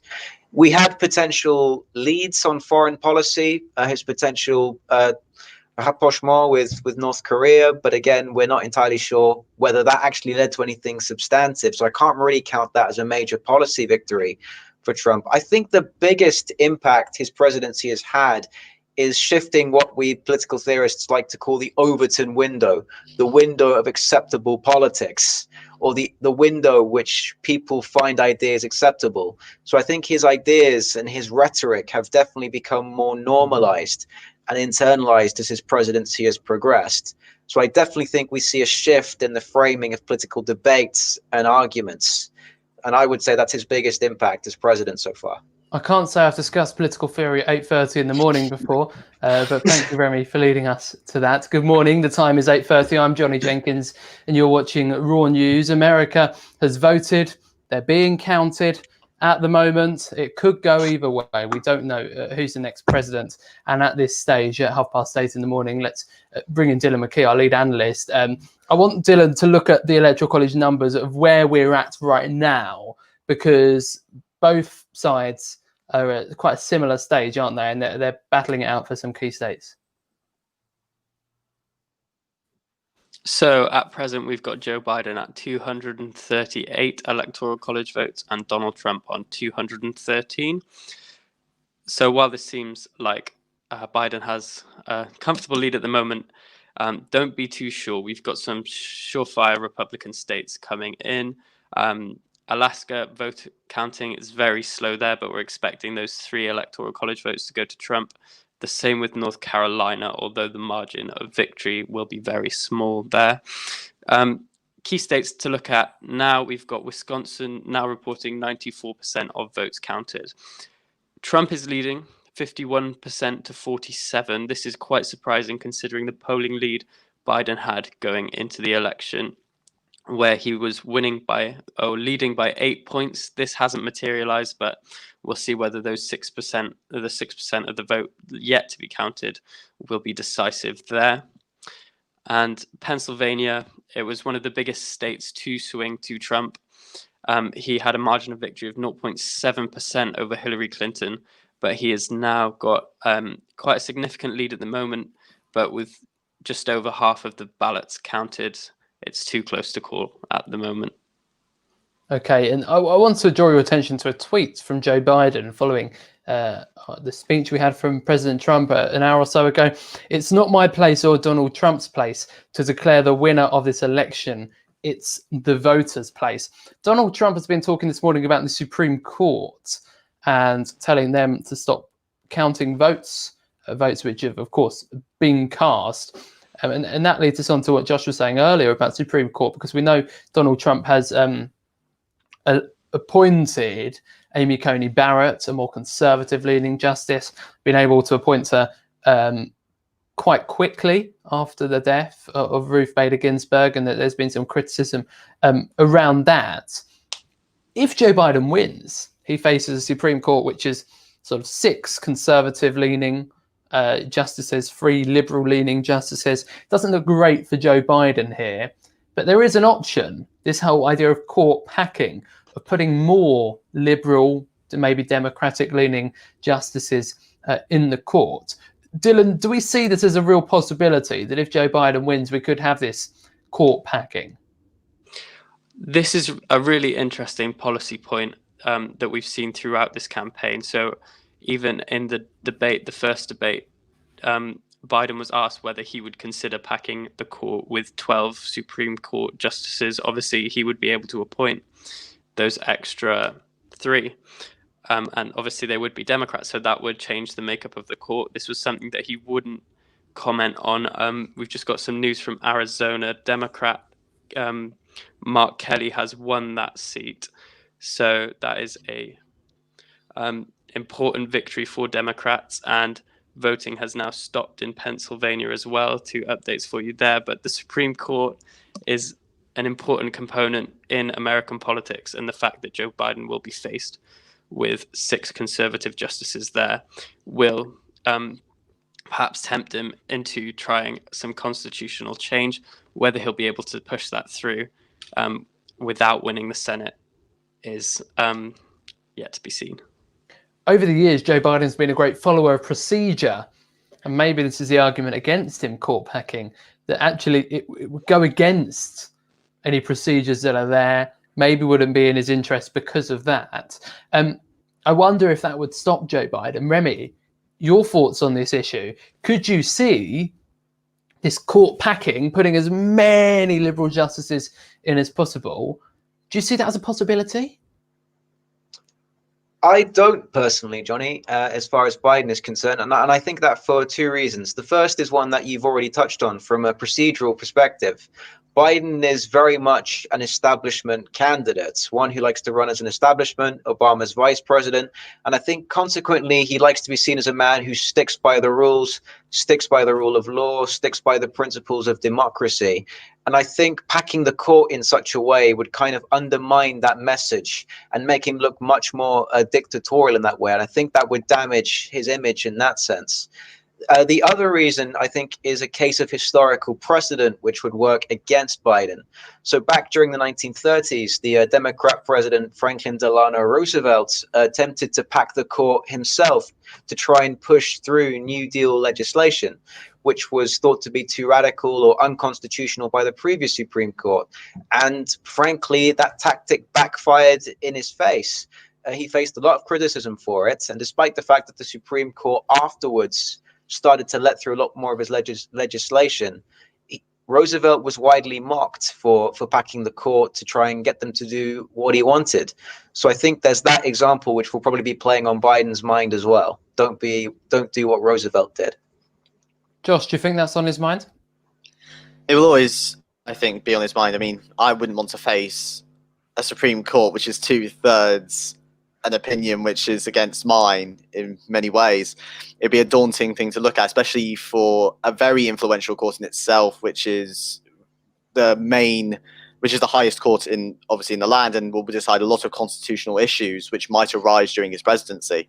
But I think, as Remy brought up, it's very unlikely that he will actually pack the court, since I was going to bring up as well Roosevelt's attempt to pack the court basically brought ridicule. And it's also, I think the whole issue of it is that him, as we said, he's an establishment person who's like rule of law, procedure. Packing the court sort of goes against his whole opinion if he were to do that, because it bypasses the whole concept of democracy. He's been arguing about democracy this whole time, and obviously, as we saw, he backed the postal vote because that is an expression of democracy, and in my opinion, the expression of the First Amendment, your right to freedom of speech. And so if he does that and then starts packing the court, it's sort of, in my opinion, it's almost like a reversal of that whole idea of being straight on the straight and narrow, because it's almost like bypassing the whole concept of the democracy involved within the Supreme Court. And it's an interesting one, and we can't really work out what's going to happen until we know who's going to be president. Because if Donald Trump wins, which is still looking possible, maybe even likely, then he's got his Supreme Court made for him, really, hasn't he? And if Joe Biden wins, maybe he wants to counteract that. I want to bring you some more words from Dominic Raab, who's the Foreign Secretary in the UK and is doing the morning media round now. The Foreign Secretary has told Sky News that the UK's relationship with America will go from strength to strength, whatever the outcome. He says the election is still close to call. He's confident the American system will give us a definitive result. The UK-US relationship is in great shape, and we're confident it will go from strength to strength, whichever candidate wins the election. Because there is this idea, which I think is held a little bit more in the UK than it is in the US, about this special relationship between the two countries, which goes back many years. And I think the UK value it as a real priority. Maybe the US has many special relationships. Remy, if there is a Biden victory, what does this mean for the UK and any special relationship we might have? Well, it'll be very interesting for the UK. I think if I remember correctly, I saw a headline from Reuters saying that the UK has not been able to meet a single member of Biden's foreign policy team yet. So I think that will be a little bit worrying for the UK, and especially in the light of the fact that Biden and Trump have very different approaches to handling Brexit. Trump is more brazen, perhaps more confrontational, more willing to rise to the challenge that the EU offers. In fact, Theresa May in one interview said that she'd been advised by Donald Trump to sue the EU over their approach to Brexit. I think it's clear to see that Biden's approach is much less brazen. It could perhaps work against the UK in that sense. No, so I think it's going to be very interesting for the UK. The question is, has the UK jumped on the Trump bandwagon too early, as one commentator put it? Yeah, because I mean, Brexit, as you say, is the top priority here, really, for the UK going into negotiations with the rest of the world. Josh, do you think in terms of getting a Brexit deal, which is, as I say, the top focus at the moment, we're going to get a better deal with Joe Biden or with Donald Trump? It's difficult to say, as Ryan brought up. We haven't really met with Biden's foreign policy team yet, so we don't really know for certain what a Biden presidency will look like for us in terms of foreign relations with this so-called special relationship that we have with the United States, which I've always said is a load of baloney, honestly. It's still more face value. But I think if we were to look for the advantages of Brexit, currently with Trump siding quite heavily with us when it comes to our Brexit negotiations, if you are a Brexiteer, I think you want to see Trump win, just so that these negotiations can possibly be helped by a big superpower, America, backing us in those negotiations. But my question is why? Because Donald Trump's rhetoric is America first, not deal with other countries. He's not a big fan of globalization and the effects it's had. America first. Why is that going to benefit us in a trade deal, John? It's one thing that I've always found quite confusing, where he's always saying America first, and then he's then always been quite open about backing Britain and wanting to get a trade deal with us when it comes to Brexit. So it really confused me when that happened. But I think it's also political maneuvering, and we all understand that Trump isn't really seen in the highest regard in the international circuit. Very few. I remember when he was at the UN making a speech, the UN laughed at him. They find him to be a clown in comparison to previous presidents. He wants to find some form of another big power that can support him on the international stage. And if he has something like Britain, which has which still has some influence, especially in international organizations, if you can have someone like Britain, it definitely will help him internationally as well. I suppose the thing here is we're caught between a rock and a hard place, because Donald Trump is America first. Joe Biden, big fan of the EU and a big fan of how the European Union operates. So which is more favourable in terms of a Brexit deal, Remy? Is it the man who takes the side of the EU, or is it the man who takes the side of America? Personally, I think it's the man who takes the side of America, Mr. Trump. And I think Mr. Trump has quite a favourable opinion of the UK's position on Brexit, because I think the very process of Brexit echoes a kind of sentiment, Britain first. And I think that's kind of the sentiment that Trump is trying to emulate in his own campaign. So I think that's one aspect in which Mr. Trump might feel an affinity with the UK. Whereas on the other hand, Mr. Biden, like you said, very big fan of how the EU operates, the concept of the EU. So it's possible that he might view Brexit as a kind of mistake.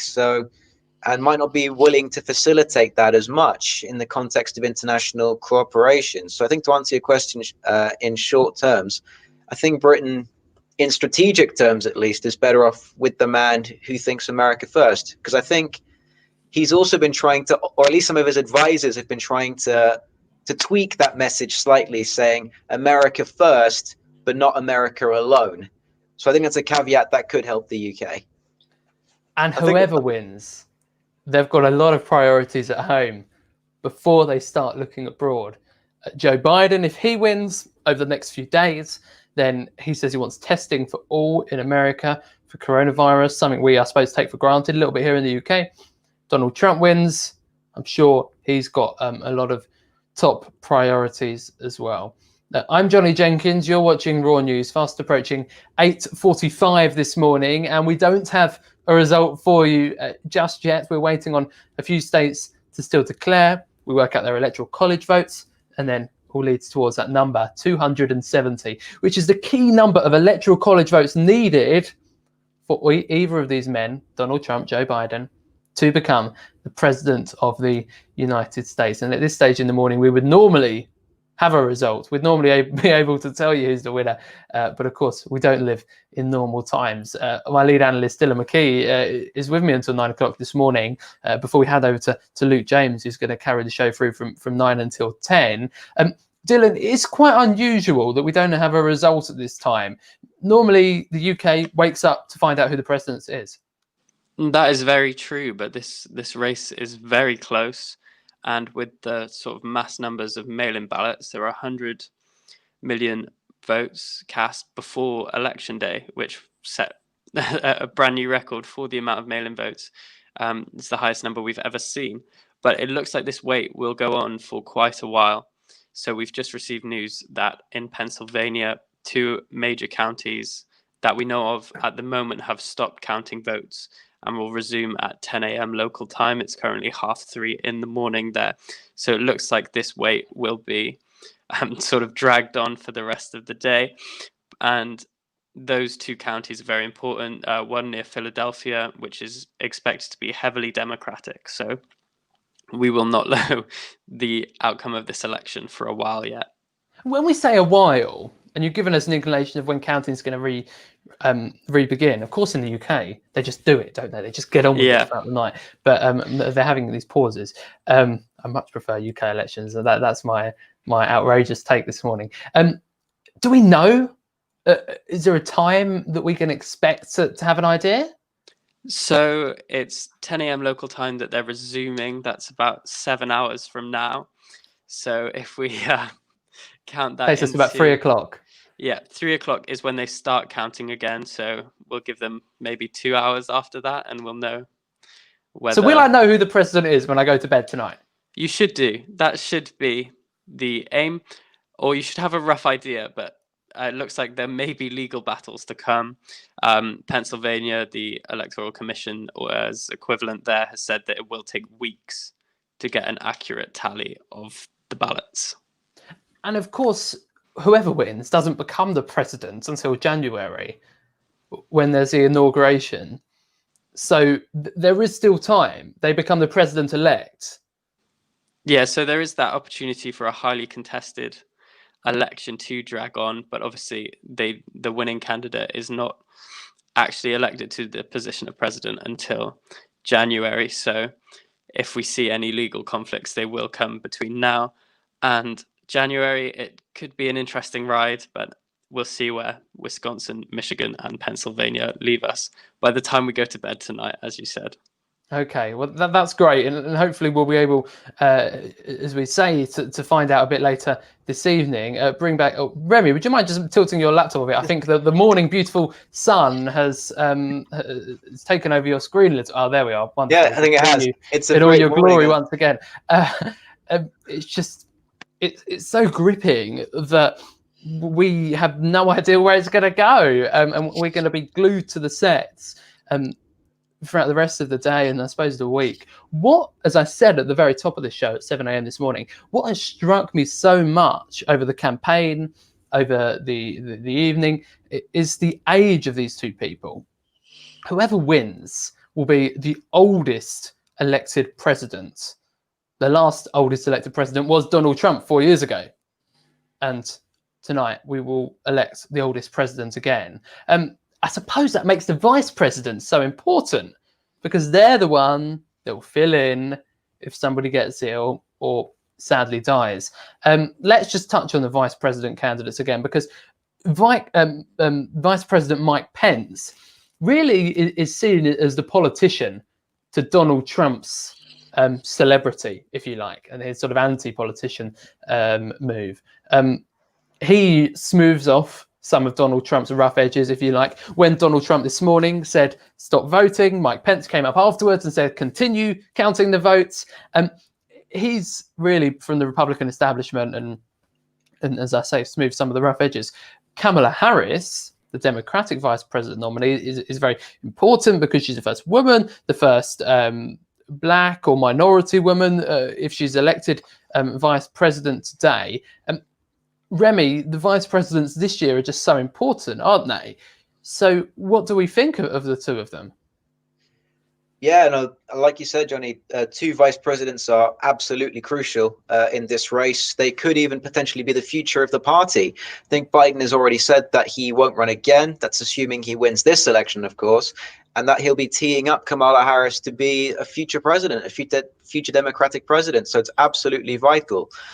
Looking at the comparison between the two, well, on one hand, there's absolutely no doubt that Mike Pence is a very skilled and experienced politician who's, as it were, been in the game for a very, very long time. So he knows the system inside out, knows, like you say, how to smooth over some of Trump's rougher edges, as you like, and keep just generally make sure that the fallout from some of his more controversial policies isn't too great. Looking at the other side of the debate, Kamala Harris, very, very experienced in the professional world, a former district attorney, very solid record as a senator, and like you said, very much a trailblazer in being among the first ethnic minority candidates for any senior position of office, besides Barack Obama, of course. The debate between the two was pretty interesting. I think there was widespread consensus that the debate between Joe Biden and Donald Trump on one hand was a bit of like two school children squabbling in a playground. And by contrast, you saw the vice president's debate between Pence and Harris, which was much more of a stalemate. And that was widely viewed as more of the grown-up, serious, focused on policy kind of debate. So I think they do add the kind of seriousness, the kind of hands-on actual policy dimension to this whole debate. So no doubt that they're absolutely crucial in this race. Josh, they're just so important, not just as the one that takes over, but also maybe the heir to the position in a future election. We know Joe Biden himself was Barack Obama's vice president. And also like just of having the president's ear and having that relationship which no one else can have. They're so crucial. What do you think if Joe Biden wins, Kamala Harris becomes the vice president? She'll have quite the influence, I think, on him, don't you think? I think so. I mean, like, as we've seen, sometimes Biden has, let's just say, not been the most accurate man at times. He's forgotten what he's said in a couple of speeches. He's rambled on sometimes. So Kamala Harris is almost in the way of like Pence's position currently as VP. It's almost like to steady the ship, to make sure that it keeps floating, sort of making sure the water comes out of those holes that exist in every ship. I think Kamala Harris will have some form of influence. She, as we've already brought up, Kamala Harris will have at least some influence, and she has experience, especially with the Senate, as she is a former senator herself. So she'll have that experience in being able to do what Biden did with Obama, and being able to probably be able to understand the process of the Senate, and be able to, put forward deals either way when it comes to that. But when it comes to Pence, I think Pence will also be quite important as well. Okay, Dylan, I want to hear your thoughts on this. I'm not sure if Dylan's there. It looks like he's certainly frozen from where I'm sitting. Okay, we'll return to Dylan in a moment. Remy, the vice president for George Bush, Dick Cheney, was just so crucial and just shows how important this is. Well, yeah, we were talking about now that we're talking about the importance of vice presidents, I think they were important well before this debate, this presidential race. The just how much power the vice president can wield potentially can be demonstrated by the relationship between George Bush and his vice president, Dick Cheney, despite the fact that the vice president is in theory a largely symbolic vote, symbolic role, beg your pardon. they behind the scenes they can just wield a lot of influence and power and just dictate general policy direction, especially if they have a good working relationship with the president and if they know the political system, as Dick Cheney certainly did. So I think in a lot of races, well before this one, the vice president has been pretty important, despite their theoretically symbolic role. So definitely one to watch out for. Okay, live with breaking news to Dylan McKee, our lead analyst. So with a lot of votes still to be counted, it has been announced that Biden now has more raw votes than Hillary Clinton achieved in 2016. So a big improvement on 2016, with states such as Nevada, Alaska, Wisconsin, Michigan, Pennsylvania to still come in. This is big news for the overall turnout and an impressive feat for Joe Biden. But it doesn't lead us any closer to saying that Joe Biden or Donald Trump has won. No, not at all. I'm afraid the system we discussed earlier with the Electoral College means that this popular vote does not matter, but maybe an indication of a strong mandate or a constellation prize for Joe Biden, depending on how the rest of the day goes. Okay, I've just seen this quote, and I think it's such a wonderful one to bring our attention to. It was said by Bill Clinton in 2000. The American people have spoken. We just don't know what they said yet. And I think that is definitely where we are this morning. They've had the vote. In terms of Electoral College points, both need something like 50 in order to become the next president. It's all in those key battleground states. As we approach 9 o'clock, and I hand over to the brilliant Luke James, who's going to be presenting and running the show from then. Dylan, for the rest of the day, as a last recap, what do we need to look out for? It's those few states that we should have by the time we go to bed.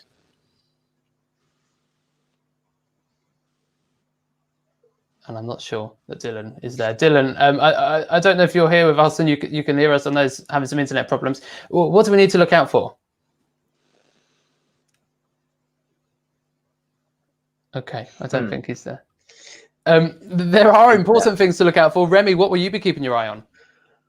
Well, I think the importance of the three key swing states, Michigan, Pennsylvania, Wisconsin, those swing states I will absolutely be keeping an eye out for. Pennsylvania, according to many polling sites, is going to be the make or break for Biden. So I'm absolutely going to be keeping an eye on that. And indeed, whether the large number of absentee ballots, which seem to be very skewed in favor of the Democrats, are actually going to give them the needed boost to capture those states. And I think we're just going to have to just generally keep an eye on the court battles as well. Andrew Neil mentioned last night that both sides have a heavy number of lawyers, much more heavy than usual. So I think we also have to see if any party is willing to challenge the result in any particular state. So definitely watch this space on that front. Let's try our lead analyst, Dylan McKee, one more time. Dylan, what do we need to look out for?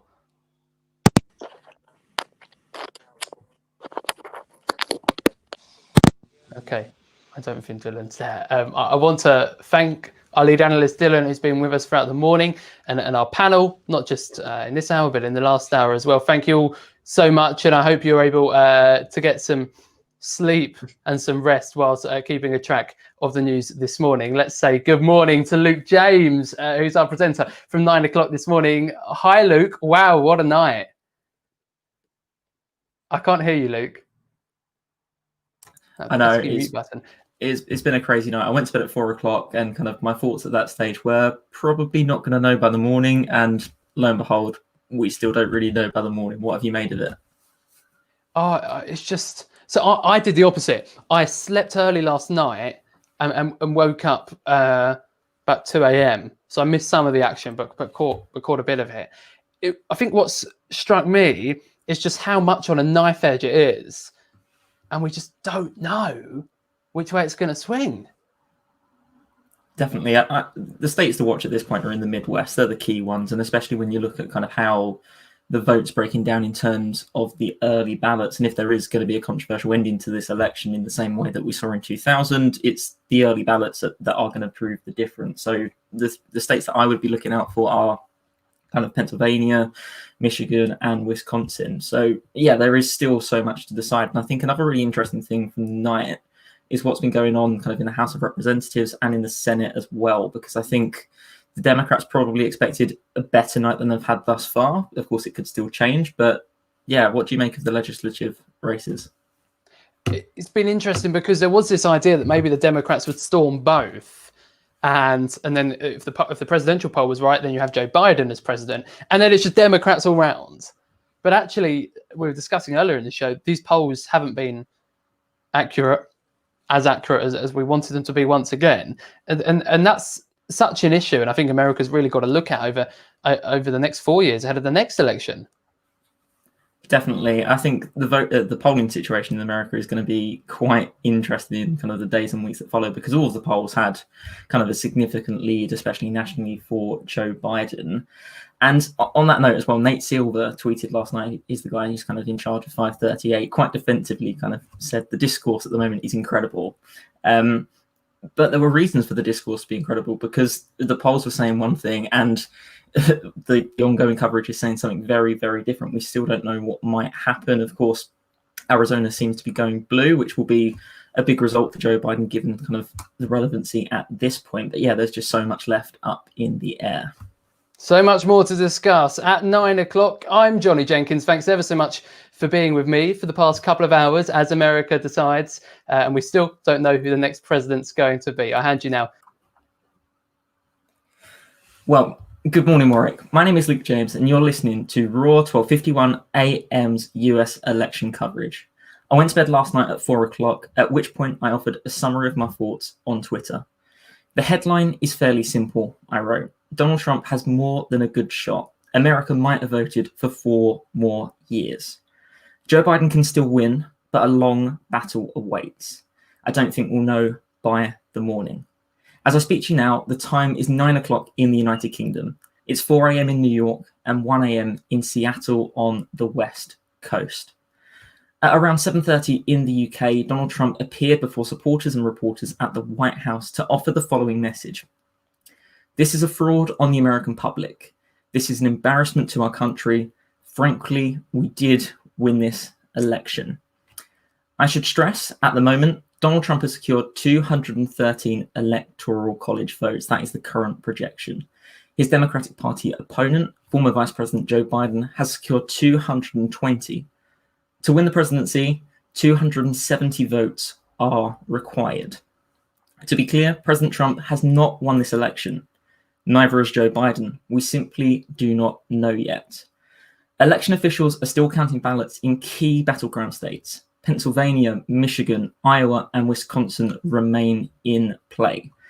To discuss the situation in America, I'm joined by Robert Allison, Phoebe McDade, and Josh Sim. And basically, just to open the show, Robert, what is your assessment of President Trump's comments this morning? I think, unfortunately, these were to be expected. I think it was widely predicted that he would declare victory no matter what, no matter the state of play. And luckily for him, it is much closer than many polls had reckoned. So he seems to have this mandate now to rail against the polls once again, as with 4 years ago, to claim wild allegations of fraud, which are completely unfounded. And yeah, I think, unfortunately, his comments will have a lot more credence given how close the result is. But I just hope and pray that every ballot gets counted and that all the results come in as peacefully as possible.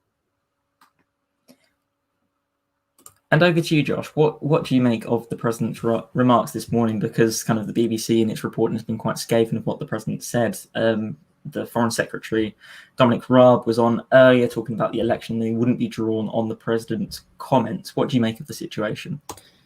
Yeah, I've just seen in the last 10 minutes or so, Biden's campaign managers just called it outrageous, unprecedented, and incorrect. I think I think someone I saw on Twitter, to borrow their phrase, I think they used it. It's kind of political positioning. It's a bit of saying himself up, because we know this president, from his personality, he's not someone who's going to admit defeat. And this feels like a sort of maneuvering to when if the result does not go his way, then he can obviously cry foul and say we were winning and we had it, and then something went wrong and it's not me, it's the process. And so it does feel like maneuvering himself into a position which he can cause damage from it, rather than one way he'd have to admit defeat. So it did feel a bit of like, I don't think many of us were surprised, to be honest. I think, it's outrageous for sure, but I don't think many of us were surprised. And yeah, to me, it feels like positioning for what may happen next or what may not happen next.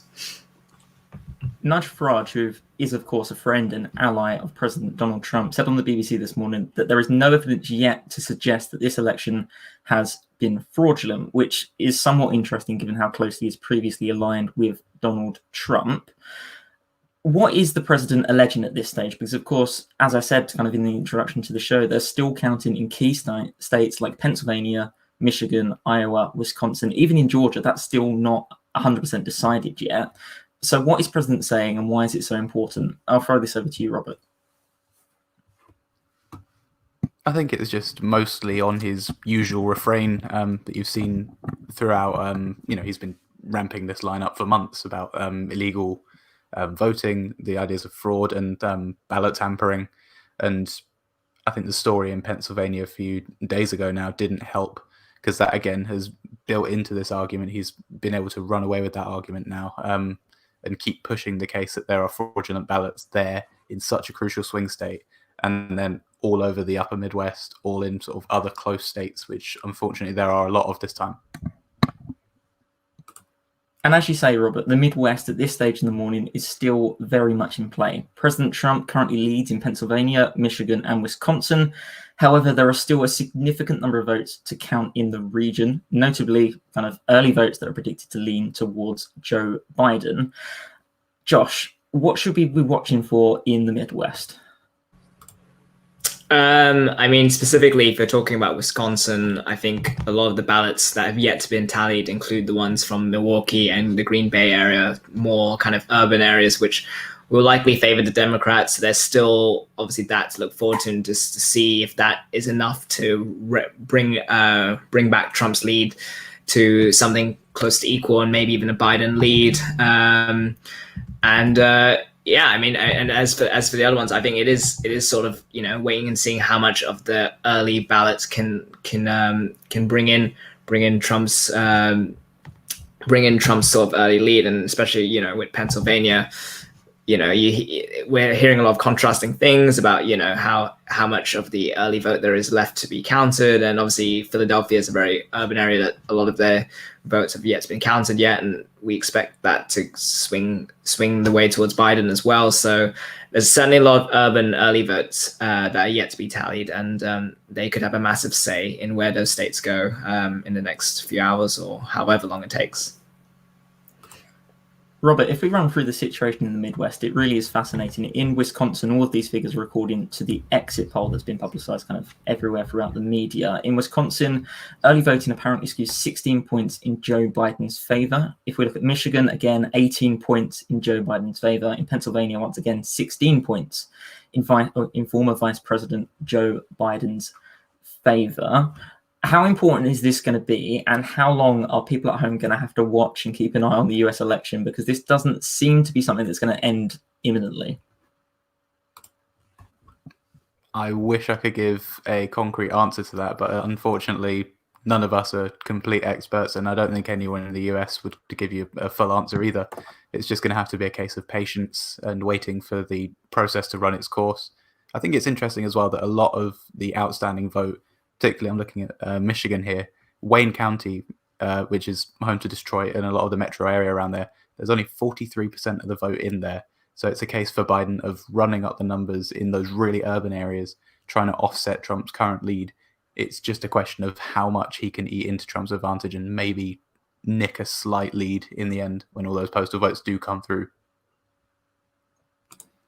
If we look at the Midwest, is this ultimately where Joe Biden is going to win or lose this election? The likes of Pennsylvania, Michigan, Wisconsin, is this potentially the former vice president's path to victory, Josh?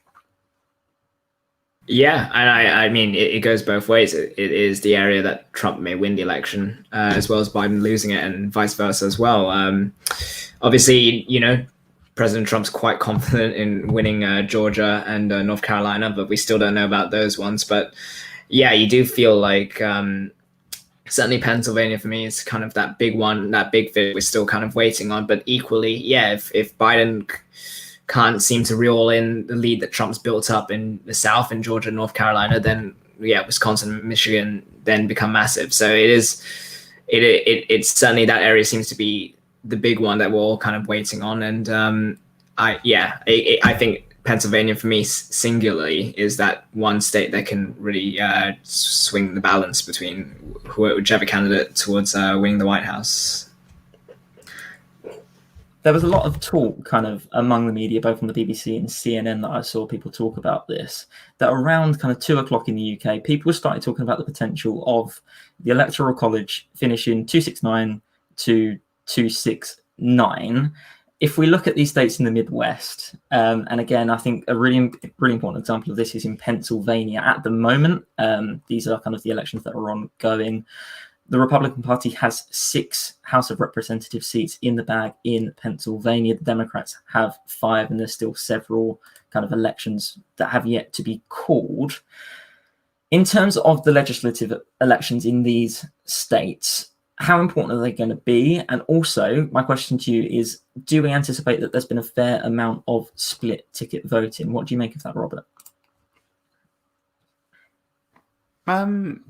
Yeah, I'd say, as ever, the House is massively important to sort of leading the legislative agenda, and whether or not that House ends up either opposing whoever the incumbent president is, or if it is sort of there to drive forward the legislation that a president enacts or attempts to enact, of course. But I think, yeah, split ticket voting might well have been a factor in a lot of voters who have come over to Biden's side, maybe on the presidential level, but hesitated on the Republicans down ballot, or you've seen the opposite effect where they stick with President Trump up ballot, but prefer a more Democratic local representative. But again, we're just going to have to wait and see on a lot of these, because as you say, there's so many races outstanding, and they're all coming from vastly different areas with unpredictable amounts of mail-in ballots versus in-person voting. So again, it's just a waiting game, and I'll keep saying that at the moment. There's been an update issued by 538 on Twitter this morning. It says, again, both Trump and Biden have multiple paths to the White House. A lot hinges on Pennsylvania, the state 538's final 2020 presidential forecast put as the most likely tipping point state, and then it runs through a number of scenarios as to how this could all play out in the Midwest in particular. However, the other area that's been so important in this election is in the Southwest. Before the election, the New York Times identified Florida, Georgia, and North Carolina as 3 states to watch out for. Josh, what do you make of the situation in the Southwest? Well, yeah, we can talk about the one that's already sort of been settled in Florida. Certainly, it's a state that we know Joe Biden has campaigned for a while. He's certainly focused a lot of his energy there. We saw, obviously, President Trump obviously campaigned there a long time as well. So this was a highly sought after state that the Republicans have managed to win again and maintain their messaging, and so it kind of overcome the messages that Joe Biden was putting out there about how he was going to help that state get back into the swing of things. And then as we look at Georgia and North Carolina, it's so close to call. Again, we know President Trump wants to declare those races to be over, which unfortunately he cannot, because there's still a fair few ballots to go. But that is it is critical of, and certainly if you're looking forward to maybe 2024, if the Democrats can get one of those states and kind of establish a foothold for future election, it's massive, and it gives them a base to work with come the 2024 election, if they win or lose one of those states. Overnight and kind of in the run into the election day, a lot of kind of Democratic people within the party were talking about the potential of Joe Biden not having done so well among Latino voters. And again, that would seem to be the case in Florida, as Donald Trump is projected to hold on to the state. Robert, for you, what has gone wrong within the Democratic campaign? Why have they not been able to appeal to that kind of swathe of the electorate?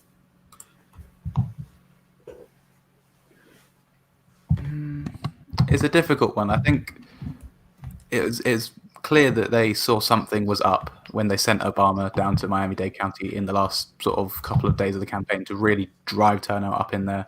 And obviously that bore fruit for President Trump. He's sort of eaten into what was quite a commanding lead for Hillary Clinton in South Florida and up in the Panhandle in certain places, in order to sort of really hold on to Florida by a tiny little margin. As for what went wrong for the Democrats, I wonder if a lot of sort of business-oriented Cuban vote has been very wary of Joe Biden. The socialist label might have stuck that President Trump sought to apply. And obviously with the split idea on how to deal with the coronavirus pandemic, perhaps that more sort of cautious message from Biden of shutting down and sort of putting jobs on the back burner might not have rung so true with those, as I say, quite business-minded Cuban voters who tend to be small business owners, tend to be very wary of that issue and side with the Republicans normally on that. And again, you mentioned kind of the Cuban-American vote. This is something that Donald Trump has been talking about quite a lot recently. Just last week, he tweeted about how Joe Biden was potentially in the pocket of Castro. Josh, what did you make of that accusation, first of all? And how important is the Cuban vote in the state of Florida to the presidential election? Yeah, it's well, I mean, of the accusation, I mean, it's the nature of political dialogue these days, and I didn't really put too much weight on it because, as we know, this president has a lot of things to say at times about certain people, and he certainly has his sort of metaphors and all that kind of stuff. But yeah, the Cuban vote in Florida, it's massive, obviously, and it was a vote that Obama certainly coaxed during his elections, and certainly in 2016 we saw it go the other way. So it was going to be a massive part of the Florida election, and yeah, it appears that while Joe Biden did try his best and he ran a very close race, it does feel like it doesn't seem to have paid off in the end, which is a shame for him. I don't think it was more of a must win for Trump than it was for Biden. So it's not the end of the world, as we know, and Biden still has a very big chance of winning this election. But yeah, it was a huge part, and luckily for President Trump, Joe Biden didn't cause too much damage in Florida. One of the other states kind of that was so important in this region of the United States, you had in North Carolina, Tom Tillis, who was, in many of the polling in the final days of this election, thought to be in a real tough battle against his Democratic challenger, Cal Cunningham, in the race for the Senate seat in North Carolina.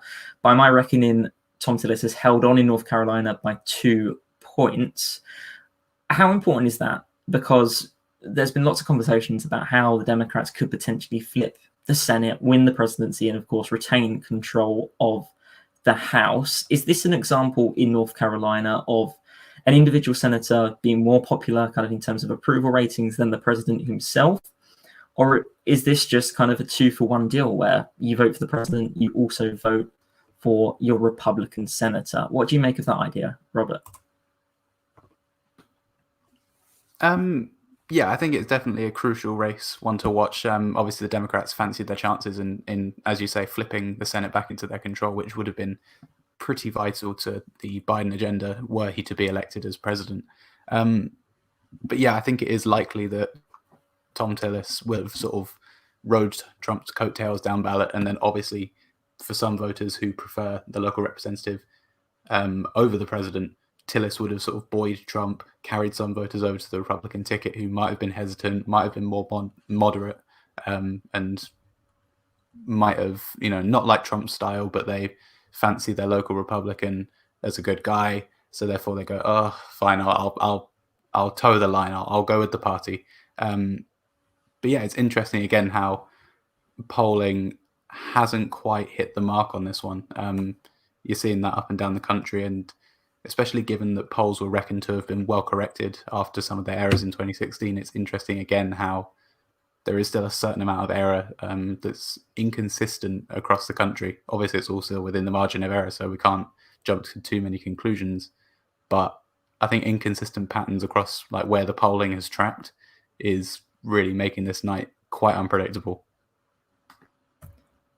Likewise, in Georgia, David Perdue was expected to be in a really tough battle to hold on to his seat in the Senate against John Ossoff, of course, the Democratic challenger. Once again, David Perdue has held off the challenge.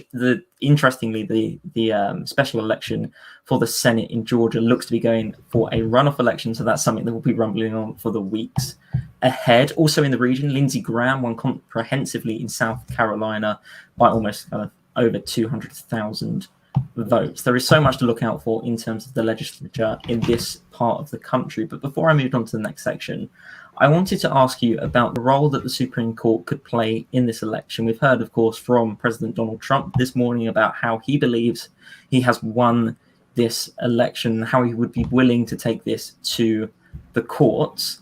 If that does happen, what does that situation look like, and what does it mean for the United States of America?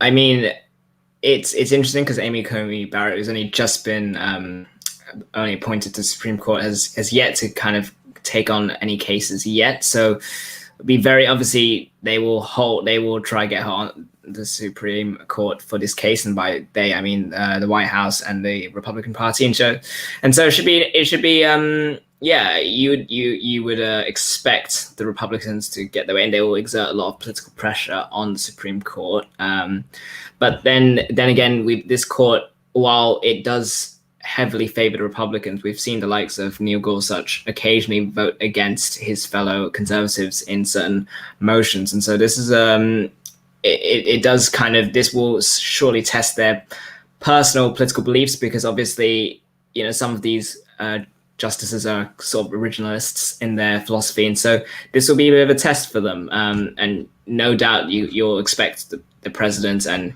his team to kind of heavily publicly lobby the Supreme Court. So on the surface, you would say they would have a good chance of getting whatever ruling they need from the Supreme Court. But the justices on this court, they are very loyal to their philosophy, and so there could be one or two surprises along the way.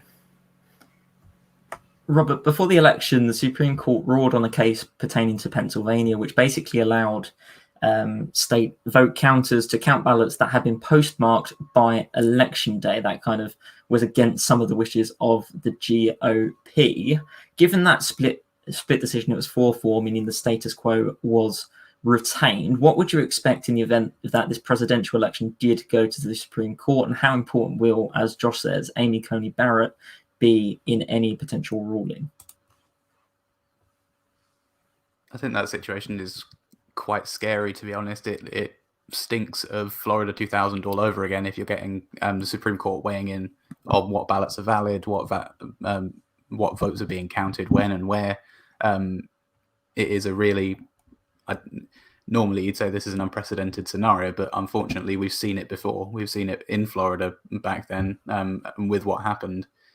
I think it's that was, for me, that was sort of the nightmare scenario of if things are uncertain on election night and we don't know soon, then if it goes to the courts, then that will almost definitely, now with the new justice, side in quite a partisan and politically charged way with the Republicans, unfortunately.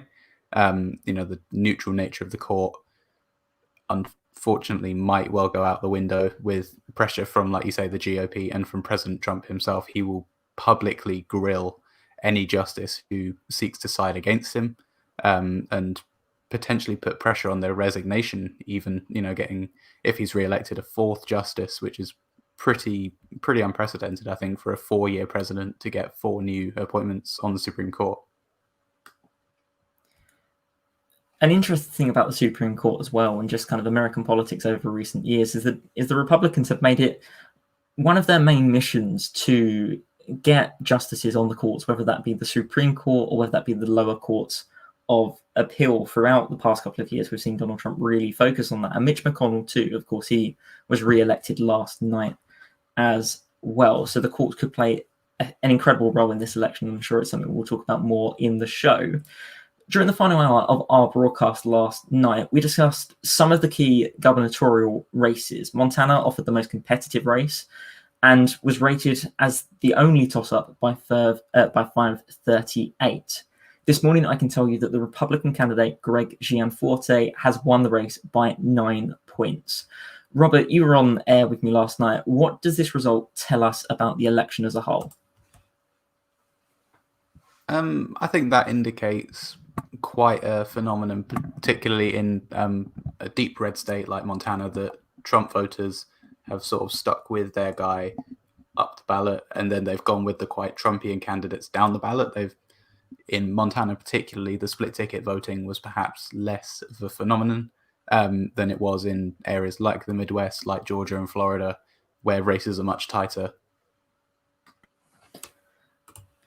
For more of a breakdown on what happened in Montana, it was, of course, an open seat election. The former governor, the Democratic governor, could not run again because of term limits. Montana, really interestingly, last elected a GOP governor in 2000. That was Judy Martz. And again, the breakdown of this election this morning, Gianforte with 52.9% of the vote.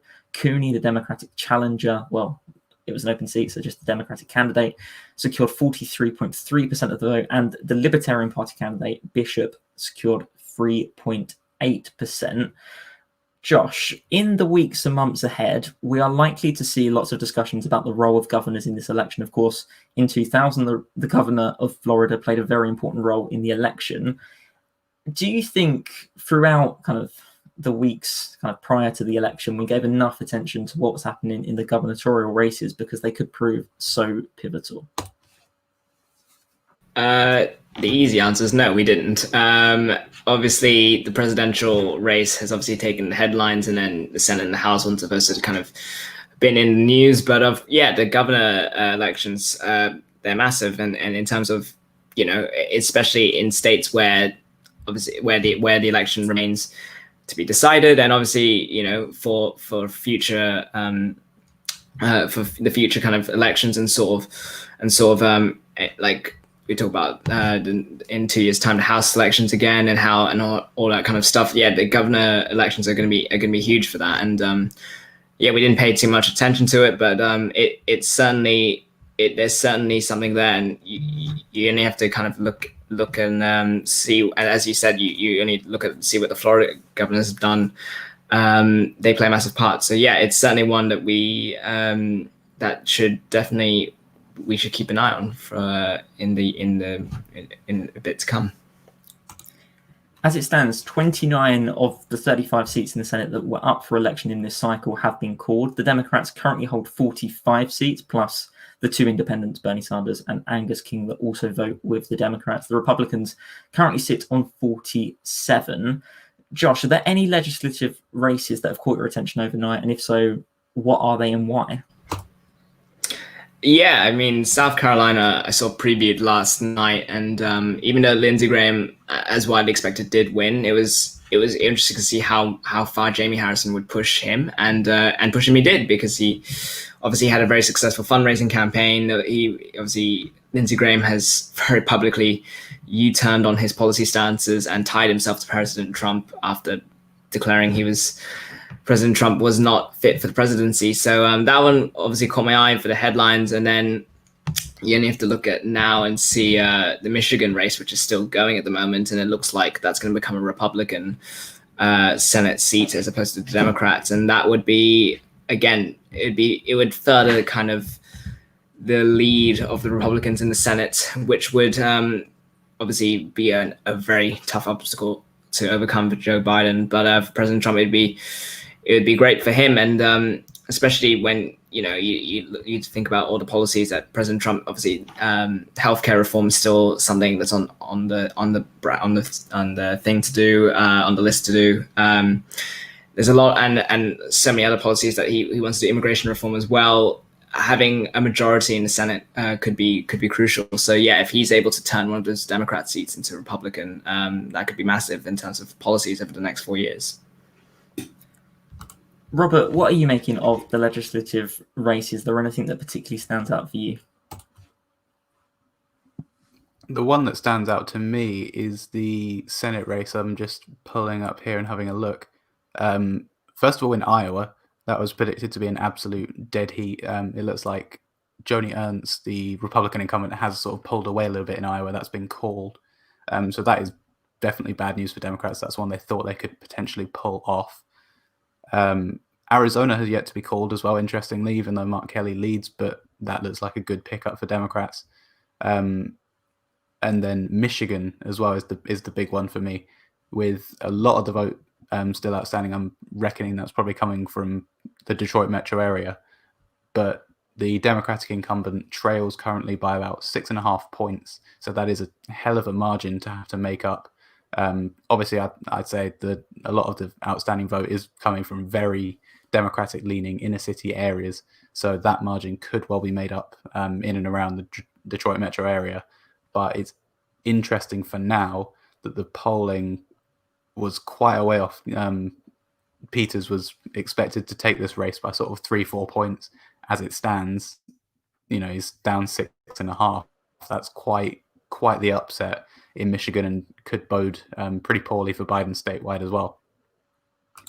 We've just had a really interesting question that I'll put up on the screen now. So the question was, what happens if the Senate is tied 50-50? Josh, in that scenario, what would happen over in the United States?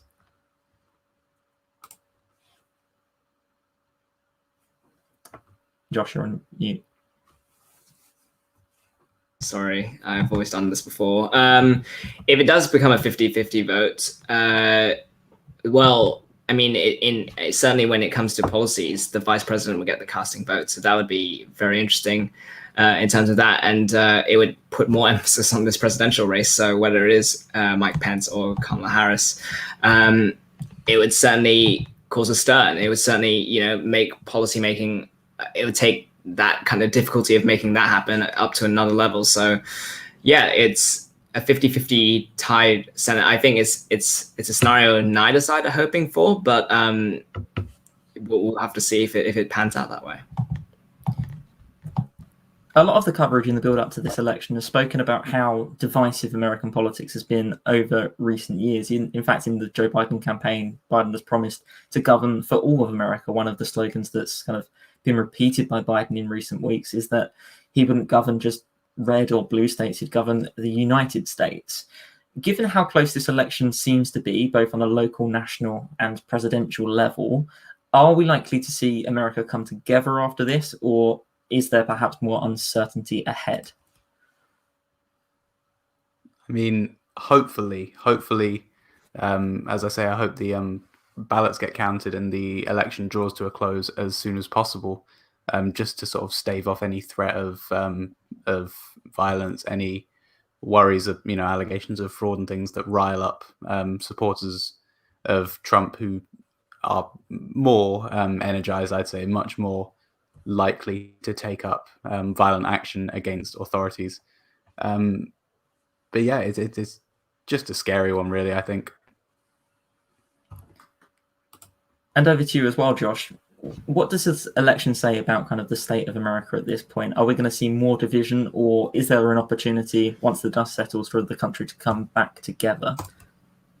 Yeah, on a discourse level, I'd be quite worried because President Trump has kind of cultivated this voter base, and in 2 elections has won it. And if you look ahead, I know it's quite early to look ahead to 2024, but any Republican candidate who then succeeds him will probably and most likely would take on that base and kind of take on such policies. And you worry that maybe that kind of causes a bit of a cycle that kind of happens over the next few election years. And yeah, it's very interesting. I mean, who kind of succeeds President Trump if he is elected, of course, to kind of compete in the 2024 election, because that could be a real shift. It could be a real shift, and that candidate could strike a bit more of a conciliatory sort of tone. But that person could also kind of appeal to Trump's base and then try and win the same way around as we have all the time. So recently, at least. So it's a struggle to see any compromise in discourse at the moment. One can hope that it would come around, but if you're kind of succeeding President Trump, why mess with a winning formula? And so I don't see it changing anytime soon. Just over 90 minutes ago, Alexandria Ocasio-Cortez tweeted, "Donald Trump's premature claims of victory are illegitimate, dangerous, and authoritarian. Count the vote, respect the results." Robert, I mean, there's lots of this discussion going on now. Of course, the president's remarks this morning have taken up a lot of the bandwidth. How are both representatives and senators responding to this news? How is the Democratic Party countering what the president said? And what should we expect to see over the next couple of hours? I think most likely you'll just see a united front from Democrats that really, pleads patience from the electorate, pleads calm, and attempts to sort of quell any fires, douse any flames, and respect the idea that if you voted, don't worry about it, your vote will be counted. Obviously, these claims that Trump is making are completely unfounded. Ideas of fraud and all that, they have very little factual basis. There's never been any widespread records of voter fraud in US elections ever. So again, it's about Democrats just sort of pushing that message, and I think you'll see a united front from all wings of the party on this. In the hours and probably the days to come, because it will take a while to count all these. Democrats will just really sort of drive home the message that it's not done yet. He can't unilaterally declare victory, and any attempt to do so is just frankly wrong. The first electoral college vote to flip in this election happened in Nebraska. It was only kind of the second district. And that kind of brings me on to the next thing I wanted to discuss. Of course, Nebraska and Maine use a slightly different method of distributing their votes for the electoral college. You have votes for the whole state, and you also get a couple of votes for winning the districts within those states. So, for instance, Donald Trump won the majority of Nebraska, but Joe Biden picked up an electoral college vote there. Kind of immediately before the election, Donald Trump was campaigning in Maine in the hope that he could perhaps hold on to one of those elusive districts in this election. How important are kind of Maine and Nebraska to this election, and how fine could the margins potentially be?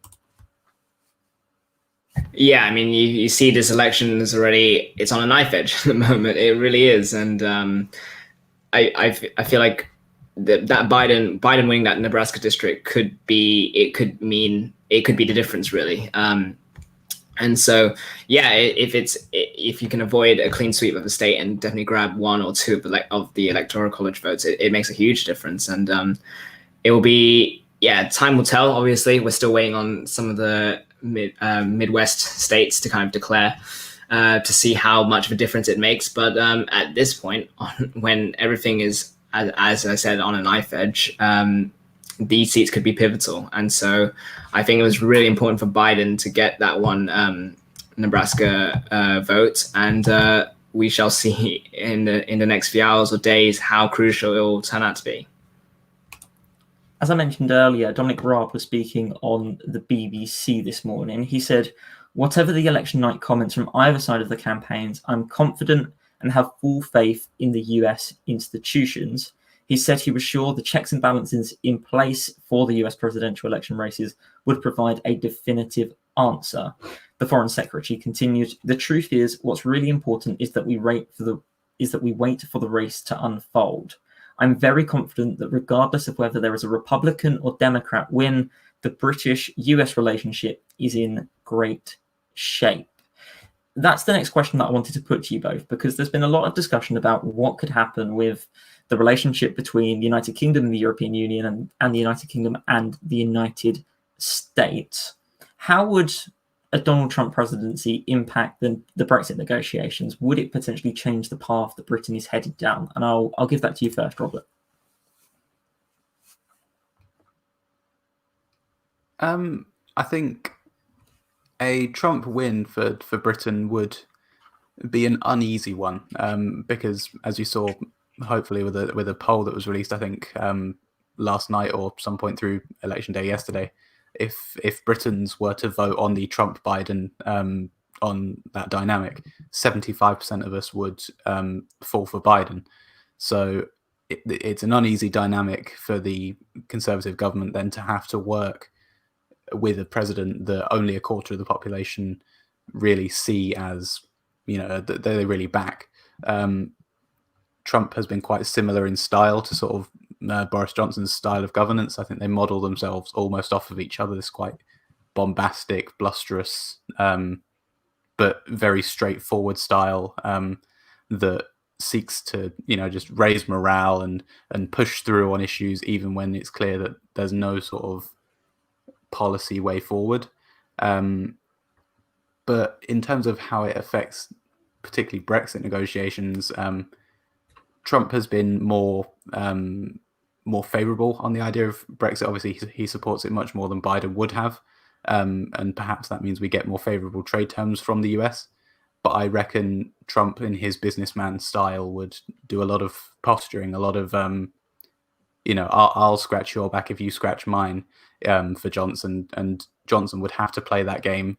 Obviously, given that we're looking like walking away from the EU with no deal, we'd almost have to get something from the US. And Trump knows that we would, really seek something with the US as a new special relationship, given that the EU relationship is sort of falling by the wayside a little. We'd have to really rekindle some fires with the US, which puts Boris Johnson in a tricky spot to have to negotiate with such a, as I say, tricky businessman, someone who really will get what he wants out of you when it comes to the negotiating table. Since the very start of President Trump's run in 2016, the Republican back in 2016 did promise to put America first. What does that message mean if the president wins re-election? What does that mean for the UK, Josh? It means that Britain will have to kind of comply with America's demands and set a trade deal. It doesn't mean that everything's going to go the way of Britain. But then again, under a presidency with Biden, as Robert said, I don't think everything would go the UK's way either. I feel like Biden has a bit more of an active stance when it comes to, obviously, he's already commented on the Northern Ireland situation, and he takes a bit more of an active stance. And so I think, Trump, obviously, America first he would still have to continue that, but obviously he'd want a trade deal that he gets the most out of, and it would have to be savvy negotiations from the British team in terms of looking after their own interests, because Trump's an interesting guy to deal with, and it would be very interesting to see what happens in said trade deal, and I'm sure the UK have prepared for all possible situations. As Josh noted, Robert, I mean, Joe Biden and the Democrats have been particularly outspoken on the future of the Good Friday Agreement. It's worth pointing out the United States played a key role in brokering the deal and kind of bringing about peace in Northern Ireland. If Joe Biden is elected president of the United States, what does that mean for the relationship between Britain and America, and how might that impact both countries going forwards? Yeah, I think under a Biden presidency, you'd see obviously in the foreign policy sphere more generally a shift towards soft power as opposed to hard power. Biden would love more cooperation within international organizations, where the US could play more of an influential role than they have done under Trump. I'm thinking particularly of things like the World Trade Organization and the World Health Organization as well. But I think a Biden presidency would obviously, you get a lot of controversy around the Good Friday Agreement there as well. The sort of the role Bill Clinton played hasn't been lost on subsequent Democrats. I think they expect cooperation from the UK on that matter because of the significance it plays in UK politics and the dynamics overseas with Irish votes in the US as a factor, perhaps. But I think you would see more of similar to did under Bill Clinton if Biden is elected, much more of the US fostering talks, even if they couldn't get exactly what they quote unquote wanted from any Brexit negotiations. The US would have a set of absolute terms, particularly regarding the Good Friday Agreement, and they would say, come to our table, sit down, and we will help you, but these certain things are non-negotiable. We want to help you and we want the best peaceful outcome, but we will absolutely not accept certain fallbacks on peace in your country, which would almost definitely tear you apart. In the House of Representatives, the Democratic Party have reported 4 losses so far. A significant number of districts are still up for grabs. At the moment, the Democrats have 181 representatives compared to the GOP's 173. Josh, do you reckon the Democrats are going to retain their House majority? I'm on mute. There we go. It does look like they're going to claim it, but it's not going to be a huge victory for them. They've already lost 4 seats to Republicans, and it's not going to be, again, I think getting control of it is task number 1, which looks like they're going to.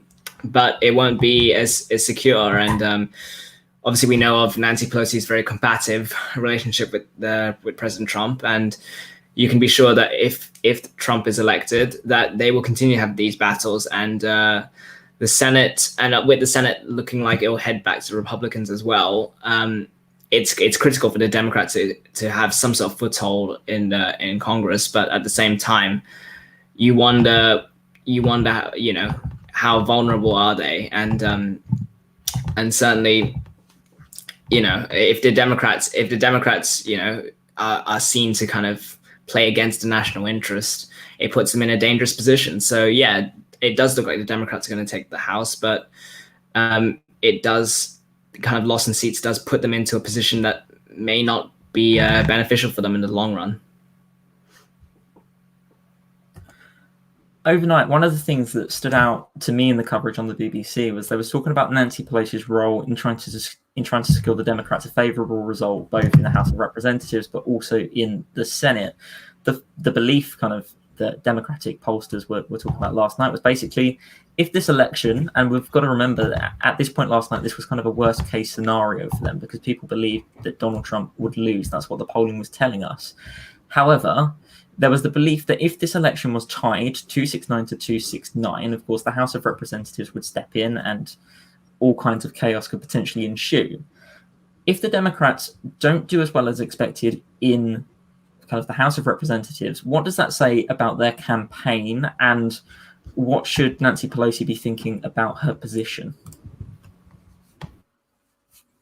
Yeah, I think particularly in the House, the success of Democrats is very much tied to the leadership of Nancy Pelosi. And I think if they were to have lost the House today, she would absolutely have to have reconsidered her position. They were in such what was thought to be an unassailable position in the House. 4 losses isn't the end of the world for them. They're still in pretty decisive control of the House. So I reckon Pelosi will stay on and will continue to lead the party. But she will have to think quite carefully, I think, about changing tact and treading more carefully. I've yet to look exactly where the losses took place. So it'll be interesting to find out what sort of Democratic candidates might have lost last night. But I think, yeah, Pelosi has to excuse me, I went on mute for a second there. Pelosi has to consider very seriously whether her messaging and how she's tried to unite the party and provide this united front, how well that has worked up and down the ballot, and particularly in House races. As we approach the final 13 minutes of the show, I wanted to return briefly to the Midwest because we've been kind of fed some information from our background team. So in Wisconsin, Milwaukee County has currently put Joe Biden ahead in the race there at the moment. Biden has 49.4% of the vote compared to Donald Trump's 49.1%. Joe Jorgensen, who is the Libertarian candidate, I believe, is on 1.2%. Also kind of breaking at the moment, Hawaii has been called for Joe Biden. What do you make of the news, Josh, that Wisconsin looks to be going at the moment in the direction of the Democrats?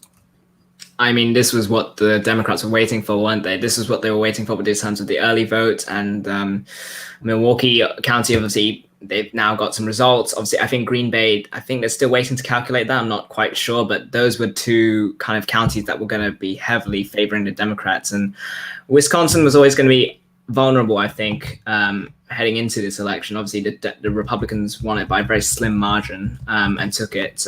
But you look at recent events and obviously the Jacob Blake shooting happened in Wisconsin, and a lot of people rallied towards that. I know Biden, obviously, he visited the state afterwards, and I'm not quite sure if President Trump did, but certainly that they sensed an opportunity, the Democrats did, and look, this could be huge. And yeah, as I said, this was what the Democrats were waiting for in terms of waiting for these votes to be tallied in. And now it certainly gets interesting, because now all eyes have turned to Michigan and Pennsylvania now, and a couple of those, and that would secure the election for Biden. But no doubt, Wisconsin going their way is a huge piece of news. At the moment, according to the BBC, Biden sits on 224 electoral college votes, Donald Trump on 213. Wisconsin as a state is worth 10 in the electoral college.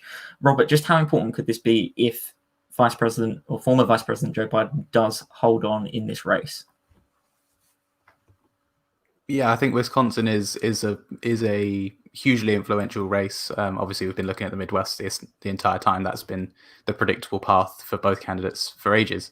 But I think Wisconsin, in particular, with that other district in Nebraska getting called, really shifts the maths going into this, because it makes a tied scenario much more unlikely. It's I think now you'd have to really play around with Maine's 2nd district and some other races to get a tied scenario. So that becomes, thankfully, less of a chaotic scenario. But it's interesting because Wisconsin was probably one of the most left-leaning, according to the polls, of course, which have been wrong slightly.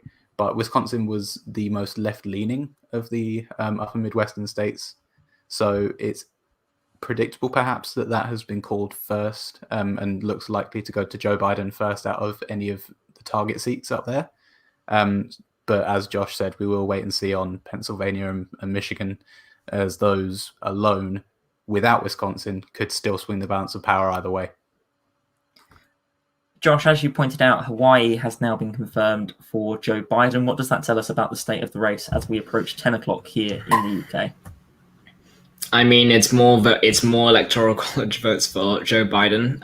Hawaii, I don't think anyone was expecting to swing to Republicans. So it's not a major surprise, but it's more votes. It's and again, it's just a bit of a pressure reliever. And obviously, we know that he has to win certainly Pennsylvania and maybe one of Michigan, maybe Georgia, maybe North Carolina, but yeah, those Hawaii votes will do nothing but boost their confidence, and having those votes in the bag should put them in good stead. And again, but it was never going to be the big turning point. I think, as Robert said, we're weighing on Michigan and Pennsylvania, and even Georgia and North Carolina. If that manages to if there's a late twist in that, then that could easily swing it to the Democrats as well. So Hawaii is not the huge game changer, but it certainly does a world of good to boost Democrats' vote tally in the Electoral College. November the 3rd was, of course, a significant day in American politics on a number of levels. You had local elections, national elections, presidential elections, but you also had referendums across the country on a number of different issues.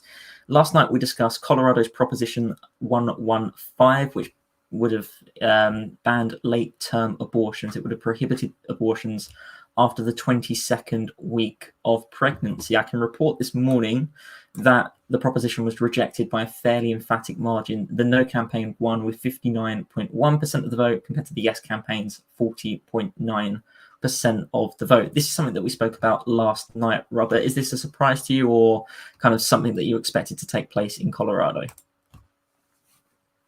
As I mentioned on last night's show, I think this was expected. I was sort of with bated breath slightly there as you were reading out the results, just listening carefully. But no, I think this was fairly predictable with the sort of more socially liberal shift around Colorado, the sort of expansion of Denver, a lot of suburban voters, a lot of quite well-educated voters who you'd obviously predict would be unlikely to side with the quite archaic social views that this proposition might have enacted. But I think, yeah, that speaks to sort of Colorado's leftward shift over the years. It was, I was surprised at how quickly Colorado was called last night, even though it hasn't been discussed as much of a swing state this time around. It was called on the hour, I believe, as polls closed for Joe Biden, which is quite a marked shift from its status as a bit of a perennial swing state as far back as 2000. Overnight, Joe Biden told supporters in Delaware that the election is not over until every ballot is counted. He went on to insist that the Democrats are on track to win the presidency. As we draw into kind of the final 7 minutes of this morning edition of Raw 1251 AM's election coverage, I'm going to put that to you, Josh. Do you agree with Joe Biden? Is he on course to win the race for the White House? That's a tough question, and it really, I mean, things have to go his way. Like we said, Pennsylvania, I think the majority of votes that we're still waiting on include Philadelphia, which is obviously a city that is probably going to vote Democrats. A lot of the early ballots. Michigan, again, really close to call. And likewise with Georgia and North Carolina, although there are fewer votes to count there. And even Nevada, we're not entirely sure if Biden has it in the bag as well. So, I mean, there's a claim. There are some merits to that claim. I don't think we can. I mean, the Democrats obviously know what they need to get, and I think we all know sort of there's multiple ways of getting around it. But certainly, if they get the states that they need to get, then yeah, they will get there. But it's still looking very close. It's really hard to tell who's on track at this point because it's on a knife edge here. It's a really close one to call. Robert, is Joe Biden right? Are the Democrats on track to win? As Josh says, it's far too early, I think, still to predict anything for sure. I think a lot of the outstanding vote will be from heavily Democratic areas, but it's just a case of to what extent can Biden eat into and then overturn Trump's lead from a lot of the in-person voting recorded yesterday. And that's, the same trend as you'll see across Michigan, Pennsylvania, North Carolina, and into Georgia as well. So at this point, our panel is very much undecided on what happens next, and I think that really does represent kind of the theme we're seeing across all of the media at the moment. No one quite knows what's happening, despite the president's claims that he is on course to win, or perhaps might have already even won this presidential election. Before we reach the end of the show, I wanted to kind of head back over to the Senate, because the Senate is going to be so important to whoever is elected president of the United States, because it will play a key role in determining whether they can push through their legislative agenda. In the event of a Donald Trump presidency, potentially with a reduced majority in terms of the Electoral College vote, are Republican senators going to be as supportive to Trump in his second term as they were in his first? Oh, that's again, it's a very tough one, but I would say that a lot of Republicans seem to have nowadays kind of come around to Trump's kind of policies, and I do think that he'd get a helping hand. Although I feel like states, because of a potential majority, I feel like there'll be some senators will be emboldened to kind of ask for state initiatives that boosts that helps their re-election campaigns in their states. So I do feel like a Republican Senate will help Trump, and certainly I think it will be kind of mutual benefits for both. But I wouldn't be surprised if some senators kind of were emboldened to ask for some state-sponsored initiatives, or rather federal-sponsored initiatives in their state. And yeah, it would certainly, with this president, you never know. I mean, as I said, there's still a lot of things he wants to reform, healthcare, immigration. So in terms of those kind of key policies where it is sort of bipolar in terms of what stance you take, I feel like the Republicans having majority in the Senate will boost the prospect of change in those areas quite massively. From midnight in the United States, America became the first country to withdraw from the Paris Climate Accord. Robert, depending on the results of this presidential election, do you believe the United States are going to play a key role in the fight against climate change, or a second term from Donald Trump? How might that affect kind of the Paris Climate Accord as a whole? Yeah, I think that's been a huge issue, but one that's unfortunately got very little coverage in the debates surrounding the presidency this year, environmental issues are hugely important, and I think Trump's quite clear on where he stands on that. And then Biden has been sort of slightly more tepid. He's offered quite a bold plan, but hasn't voiced huge amounts of support for it. So I think this election really will be looked back on as one of the turning points. Obviously, we've got very little time left to correct some of the damages that we're doing to the biosphere, and Biden's plan would have gone a long way towards addressing that. Trump obviously barely still believes in climate science. So I think this election could, if Biden wins, be a turning point in the US role in fighting climate change, in really leading the push towards green technologies. And if Trump wins, I think it's really quite a dark day for environmental campaigners worldwide. As we enter the final minute of the show, I wanted to put this to each of you, including our head of news, Enoch. Enoch, welcome to the stream. Hello. So we've kind of confirmed over the last hour that we're not too sure what is going to happen next.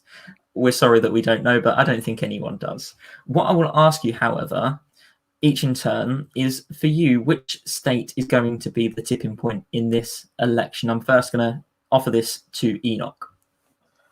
I think looking at it right now, from having been backstage, I think it is definitely going to be Wisconsin. Because without Wisconsin, neither Biden or Trump have any reasonable path to victory. I just don't see how it works. Josh, where's your tipping point? It's Pennsylvania for me. I think because it's got 20 electoral college votes up for grabs at this point in the race. It's massive. It can really tip it towards victory or towards defeat. And again, because they are counting that ballot very slowly, so there's a lot of votes yet to come. And I feel like it's one of those ones that it could be at long last something worth waiting for. It could be a complete nightmare to have to wait for it. So I do feel like psychologically Pennsylvania is the one that could be the tipping point for one of them. Robert, your final word of the morning. Which state is your tipping point? I agree. I think it's got to be Pennsylvania for me, because it's a large prize, as Josh said, for 20 electoral votes, and it's indicative probably of how the upper Midwest is voting more generally. If Pennsylvania goes one way, I expect Michigan probably to go the same way. Wisconsin, as Enoch said, is important. It could be that all three vote the same way, in which case Wisconsin acts as a bit of a bellwether for all three. But I think Pennsylvania, as such a large prize, will be the one that all candidates have their eyes on. In the United States, in New York, it's now 1 minute past 5 in the morning. Over on the West Coast, it's 1 minute past 2. At this point, I say thank you to Josh and Robert for joining us for this final hour of Raw 1251 AM's US election coverage. Thank you. Cheers for having us. And at this point, I'll hand you over to our head of news, Enoch. My name has been Luke James. This has been Raw 1251 A. I just want to say thank you to absolutely everyone who's worked on this project. The work these people have done, both behind the scenes, on camera, and organizing, getting all the information ready, has been frankly superhuman. And we couldn't have done this without absolutely the hard work of Luke James, Johnny Jenkins, Cam Hall, everyone who turned up to be backstage research, despite the fact there's almost no glory in that. Everyone was like, you know what, I'll agree to go on camera at 7 o'clock in the morning just to discuss an election result that we don't really have. You've all been absolutely fantastic, and I'm so proud of every single one of you, and I'm so proud to have you on this station underneath the Raw News logo. And also, thanks to everyone who watched, and thank you everyone who commented along with our coverage. It means you can't know how much it means to us. Hopefully, there will be a result very soon. But until then, I've been Ian Makungu. This has been America Votes with Raw News, and it's been an absolute pleasure.